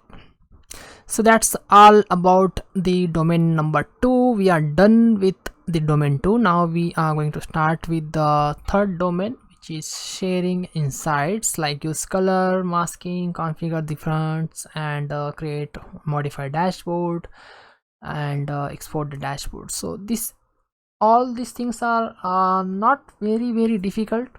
So I'll quickly start with this. All right, so now we are at the the last stage of the Tableau training course, and this contain the visualization, creating dashboard, and doing some cosmetic changes, and tooltip, highlights, legends, and all that thing. So I will create a dashboard and will cover all this topic in one go, so you'll get understanding without any interruption. So let's get started. So now we have the multiple sheets over here, and let's rename all the sheets like get chart, on profit ratio. Though I have not created this get chart as a part of this course, but we'll definitely create one. This one is the sales over the months. This chart is sales over the quarter.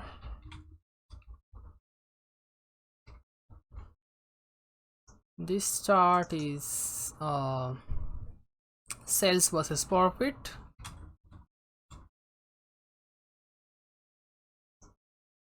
This chart, no, we don't need to be include this in dashboard. This is sales trend. This chart is a scatter plot. I'll quickly remove the subcategory filter, and customers spread analysis. So you can see customer spread, map.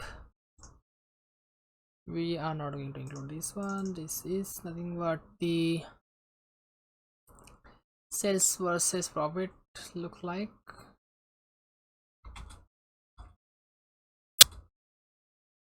Dual axis,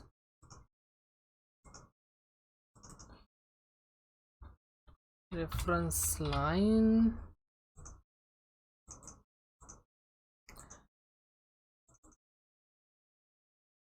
profit across subcategory.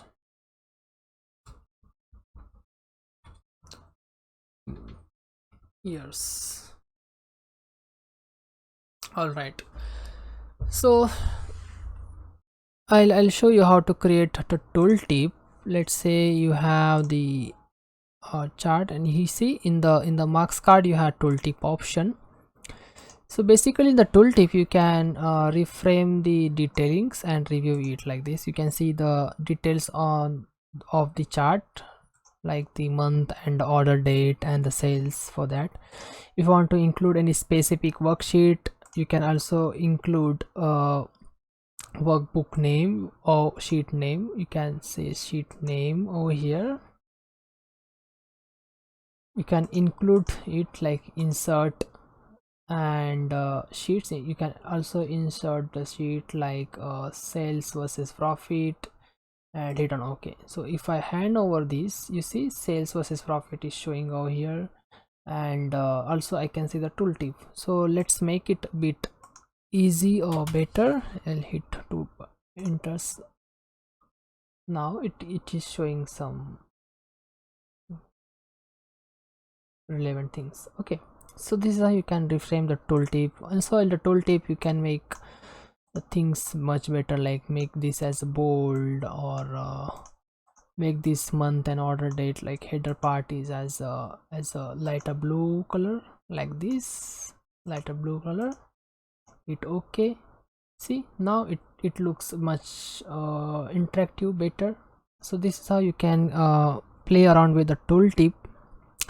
All right, let's see how you can make the legends good. Let's say you have profit and sales. This is not a very good one. Yeah, here we have the multiple legends. You can actually change the color and make that legends better, or if you want to rename any legend, you can edit alias and say corporate corporate to corporate one, like that. You can rename it and make it much better, or you can create a highlighter and create a annotation over here. Annotation, you can point the specific area and make your comment. You can your comments and hit on OK. So that way it will quickly give you the understanding of what exactly is happening at this particular point on the quarter 4, and you can mention that comment on the chart. So this is one of very good feature of Tableau. You can use the shading, you can use that to create a cards on the top of the chart. So it will give you very good interactivity with the dashboards and all. All right, what next they have mentioned formatting shapes and all. So shapes is nothing but the another the type that we have over here. You can click on the shape, you can select the choice of your shape and make it better. I mean, make it better in the visual, but for here it is not really good example to insert the shaping and all that things. But yeah, you can explore it your own, that's fine.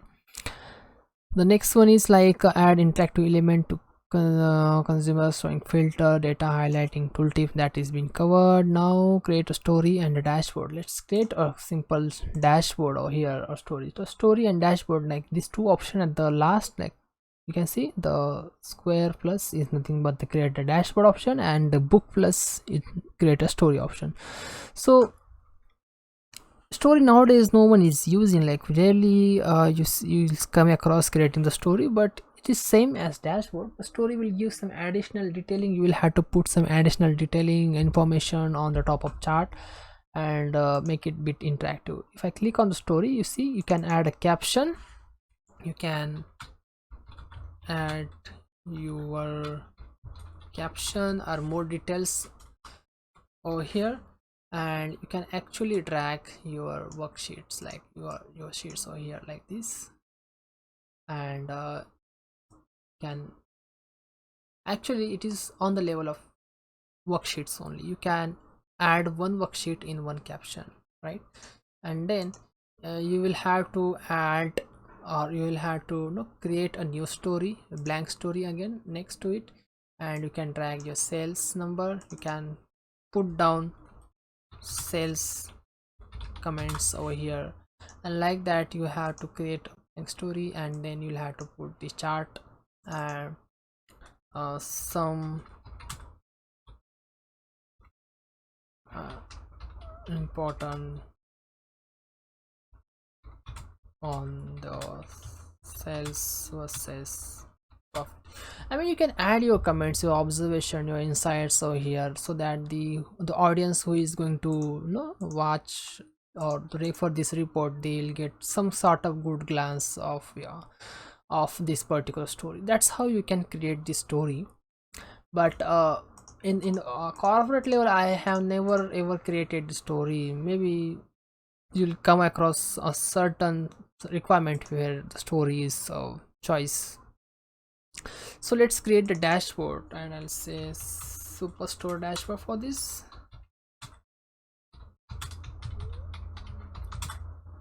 Okay, so yep, you can create the superstore dashboard. So first thing, you'll get a blank page, and here you will get some option like dashboard layout, and here at the bottom you get objects where you can pick up a specific tile and use that tile to create a dashboard. So very first thing, always go to dashboard over here and enable show title. So here you get a title of your dashboard. You can make it bold, make it at middle, apply. Okay, superstore dashboard. And you can go to the layout and create a border, so it will create a border. And also you can add a certain background color to make it a bit interactive, like. And also you can make a change in a font also, right? So here in the dashboard, if you go here, you will see the different fonts are here. Tableau regular, Tableau bold, Tosma, blah blah blah. Or if you want to make increase in size, you can make it like this. So seems to be good, right? So now you have a one blank page, and you have to either way you have to drag your worksheets into here or make it in a very arrangeable or proper manner. So always drag horizontal or vertical plane, whatever you want to make, or choice of yours. It's not like that. So first drag the gauge chart over here.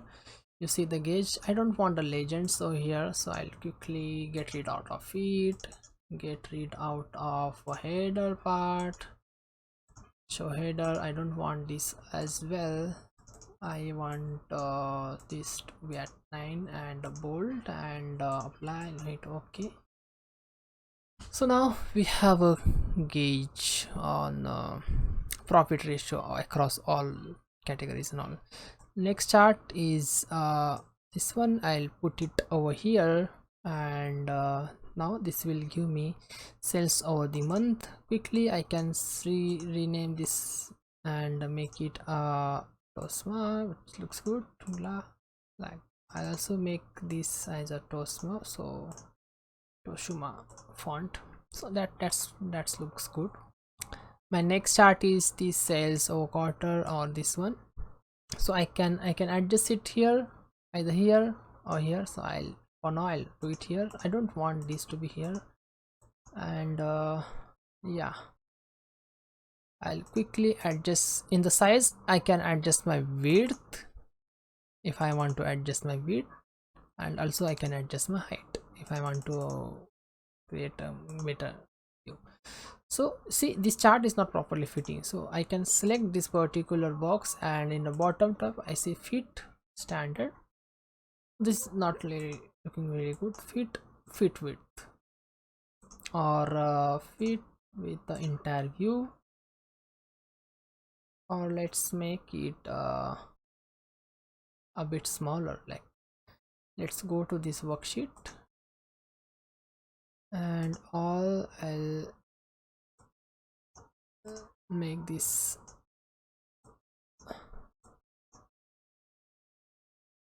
smaller, a bit smaller, so that way actually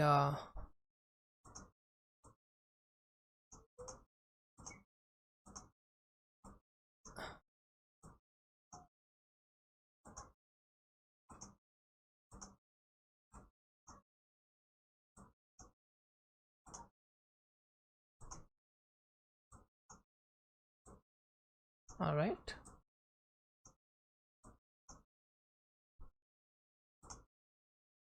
So let's see how this look like. Yeah, it looks better now over here. Now sales versus profit. Now you see this box is bit adjusted, so I will have to bring it a bit up so it will auto adjust for all right. So this is how you can create the dashboard. You can change the font like this and hit apply.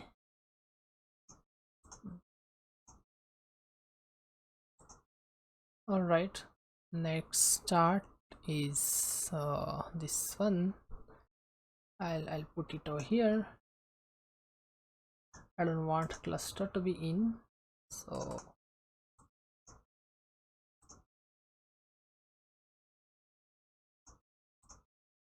also it is not very good practice to keep multiple charts on the same dashboard because it doesn't make sense. But yeah, for now I'll increase the height of my dashboard because I have kind of multiple worksheets. So here I want to put all one after another like this. Okay, so let me put the line trend over here and map over here,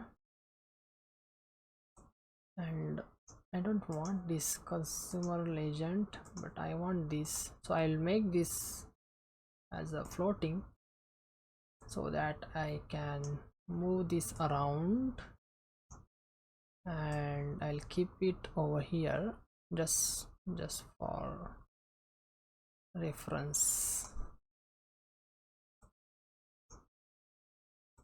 All right, so this is how it is. You can create, and I have the reference right here. All right, so I just have to adjust these charts a bit so everyone is on the same side of it.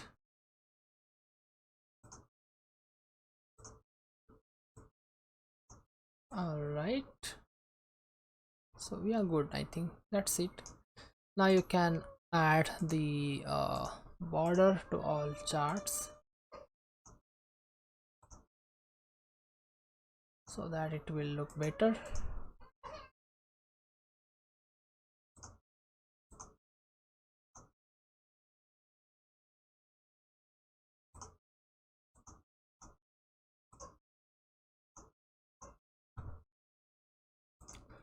So this is how you can create the dashboard. If I click on this dashboard icon, now my all worksheets are properly arranged one after another, and it looks good. All right, only small cosmetic work is pending. We can create a proper formatting, and yeah, finally you are done with the things that you want to do, right? So this is all about creating the dashboard and saving to it. Now you can also export this dashboard in the PDF format or CSV format or Excel format or PPT format. How you can do it, like, right? So can always come here, export as a version, export as a pack workbook, export as a PowerPoint, no, print or print to PDF. You have click on the print to PDF entire active sheet, and I click and save. So let's see how that goes because I never tried this before.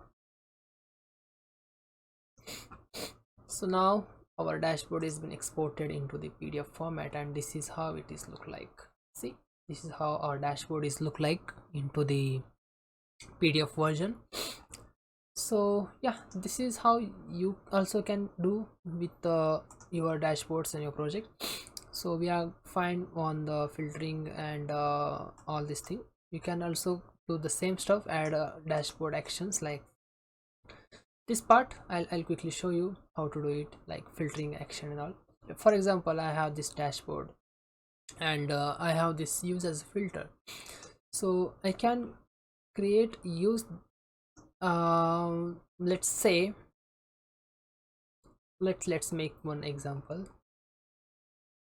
Let's say I have these subcategories, right? And if I use this as a filter and if I select chairs as subcategory, so all other chart will be showing a subcategory data. So all the charts will be filtered with reference to the selected field of my in the subcategory with reference to chair. If I click on the appliances, it will change the and show the appliances data into their charts, right? So this is how you can create the filters in the dashboard. And also you can use the parameters, like for one of the worksheet we had created the parameter, so you can use that as well to show over here. So it is very simple, you can click here and you can click on parameter and select, so you get the parameter number here. But in our example we have not created any active worksheet which is been controlled by the parameter, but yeah, you can create it. It is not that difficult to play around with it. So here you have analytics tab, and basically in dashboard you have the actions tab, right? So if you go to action, you can basically you can see one action we already created on a filter. We can add action, we can create a highlight. So what happens, we can select the source sheet and the target sheet that needs to be highlighted. So for example, if I select the map, let's say I have the map, and target worksheet will be the reference line. Let's take it as a reference line, okay? And sales versus and all the things, sales versus profit. And if I say select menu, okay, and target highlighting is selected field, it will be state, and let's say all fields, okay, select, okay. So what happens, what if I select any specific city in the map, it will reflect in the cells, it will, that numbers will auto reflect in the reference line. Let's say if I select this this particular one, let me go back to my action and cross validate, highlight, edit, map, okay, I only target was map, it should be the reference line, okay. All right, now if I select this California, you see the reference lines is got highlighted.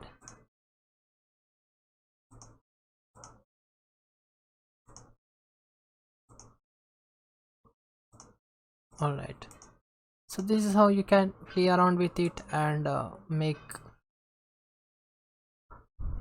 or create different actions. Basically you can create a go to sheet, change parameter, change set of value, or go to URL.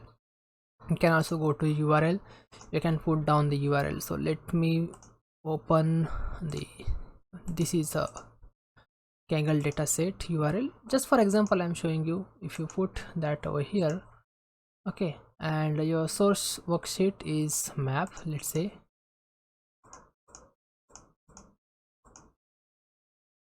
this map source worksheet, select, and if you click okay on the new browser tab, let's make it and hit okay. So if I select on the map, so what will happen, it will open a browser and it will take me to the URL that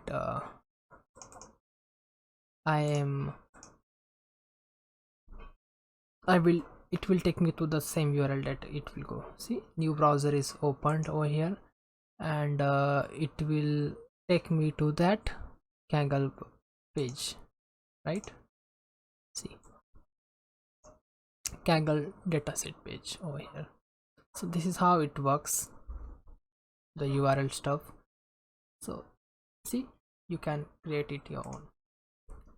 Also on along with this, you can drag and drop the images and a text box if you want, like you can control the shift, you can hold the shift and drag these images.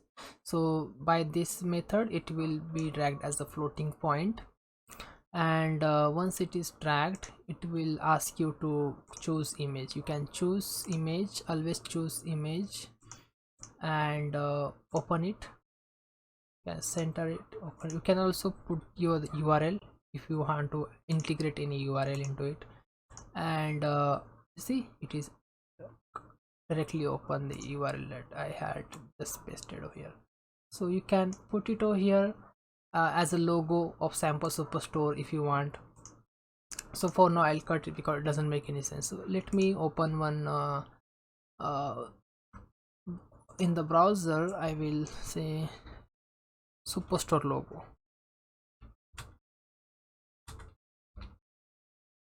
All right, so this seems to be good. I'll quickly save this image as a JPG.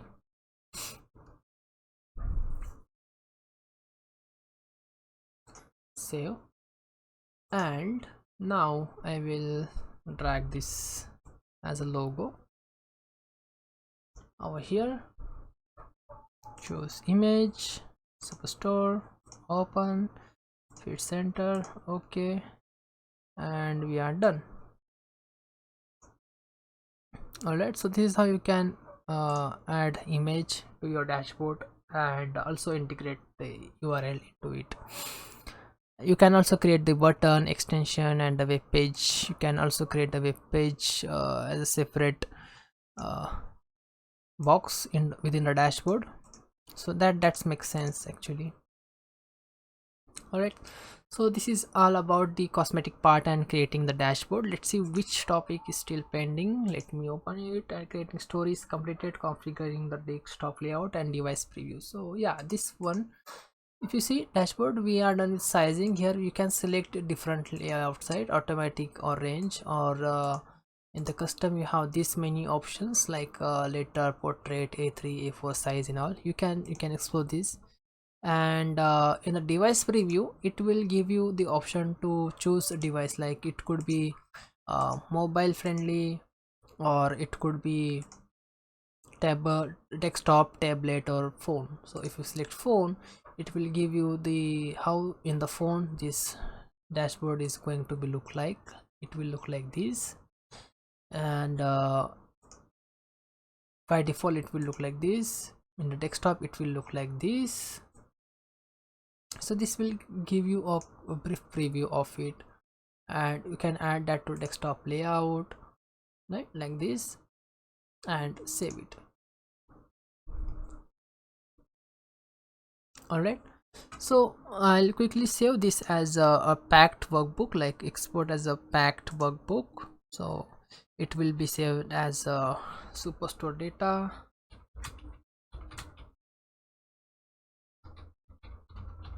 Superstore dashboard. So this is now exported.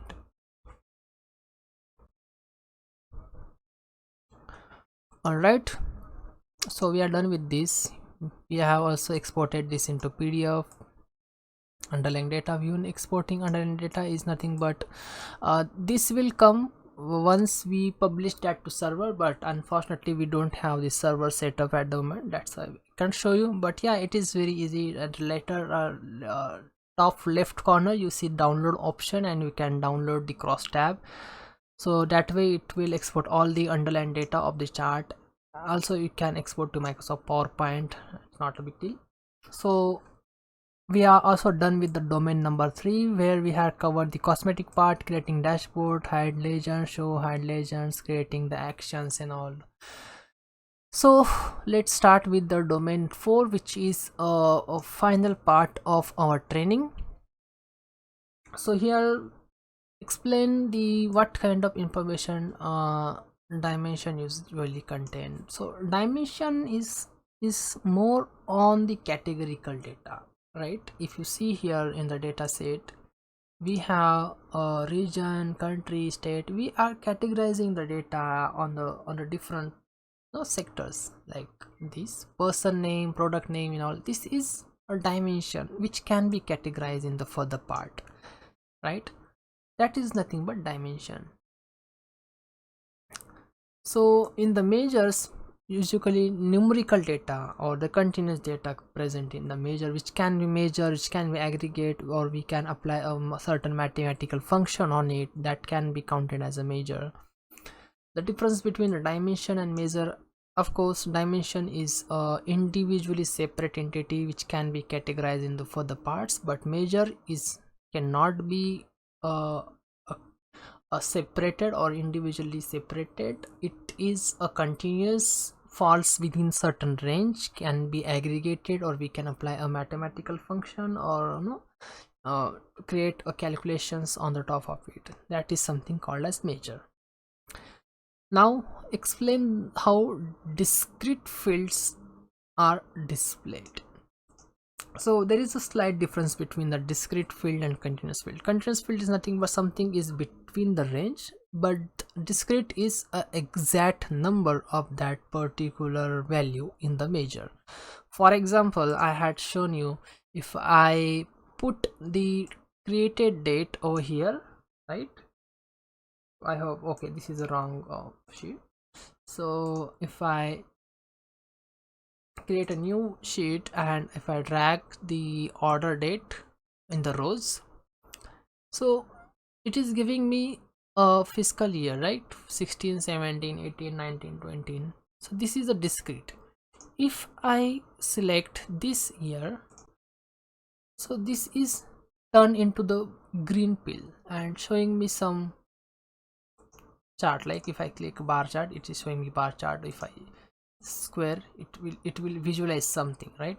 And if I drag the discount over here, so it will give me that particular value, but that doesn't make any sense in example. If I make it a profit, it will give me the profit, right? If I make it a profit and interchange this and make a bar chart, it will give me the profit over the fiscal year, right?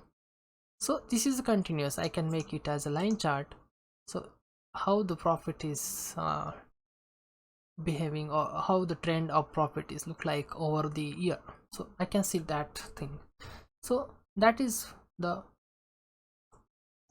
with the continuous. But if I make it discrete, so discrete will make it individually separate in terms of year, and this profit will look like this thing. So you can make it a bar chart now and see same stuff again. So this is the difference between the discrete and the continuous. Explain how continuous fields are displayed. I just covered this in the recent example, like for this one. Explain the difference between the discrete date parts and the continuous date values. So of course in the same example I showed, but let me change the date field and put down the order date instead. Okay, so if my year of order date is discrete, so it is giving me aggregation on the level of year. If I make this as a continuous year, it will again give me the same stuff, because I'm not using any further granularity, right? But if I drag the segment next to sum of sale, right, like this or like this, so I have separate segments like corporate, consumer, corporate, home office. And if I make this year, let's say if I make this year as a discrete year, so it will combine all the year for each category. So aggregation will happen on the level of segment for all year. And if I make it a continuous year, so aggregation will happen on the level of year, not on the level of segment, right? So that's a minor difference between the discrete date parts and the continuous date values. Explain default aggregation for measures. It's a sum. You can also change that aggregation by moving into the more into sum of profit. You can make that aggregation to average, median, mode, and whatever you want to make. Okay, now describe how an aggregated measure change when the dimensions are added to the view. Obviously, so if we add more dimension into view, the aggregation will change as per the visual. For example, in this particular example we have the segment as a dimension. If I add the subcategory, let's say if I add the subcategory or category next to segment, it will again change. If I drag out this year and make it a bit better, let's see. Now now aggregation is happening on the level of subcategory, but after that it is again diversified on the segment level. If I make a product name, if I drag the product name here and include all fields, again the aggregation will happen on the level of product, then subcategory, and then segment, but that is very on the deeper level of granularity, right? So it will happen like first measure, first dimension, then measure. It all depends on the level of operation in Tableau. So it all the way start with the data source level, like data source level, extract, then after the extract it will come to the uh, context filter. Context filter is nothing but if I want to add any specific set of action. Let's say I want to add this set of filter to context, so whatever further filter I use, it will pass to this temporary table and give me the relevant results of it. If I click like this, it will give me the results based on this context, this subset of this context, okay, subcategory context, and then it will give me the results. It will not go to the entire data set. If I remove it from the context, number will change, right? But yeah, that's all depends on the what level of visualization we are developing, right? So this is all about, and yeah, I think that's it for this particular course or training. Hope you got a very brief understanding of Tableau. You are now able to develop a certain basic to some sort of advanced level of visuals and Tableau concepts understandings. That's very very important.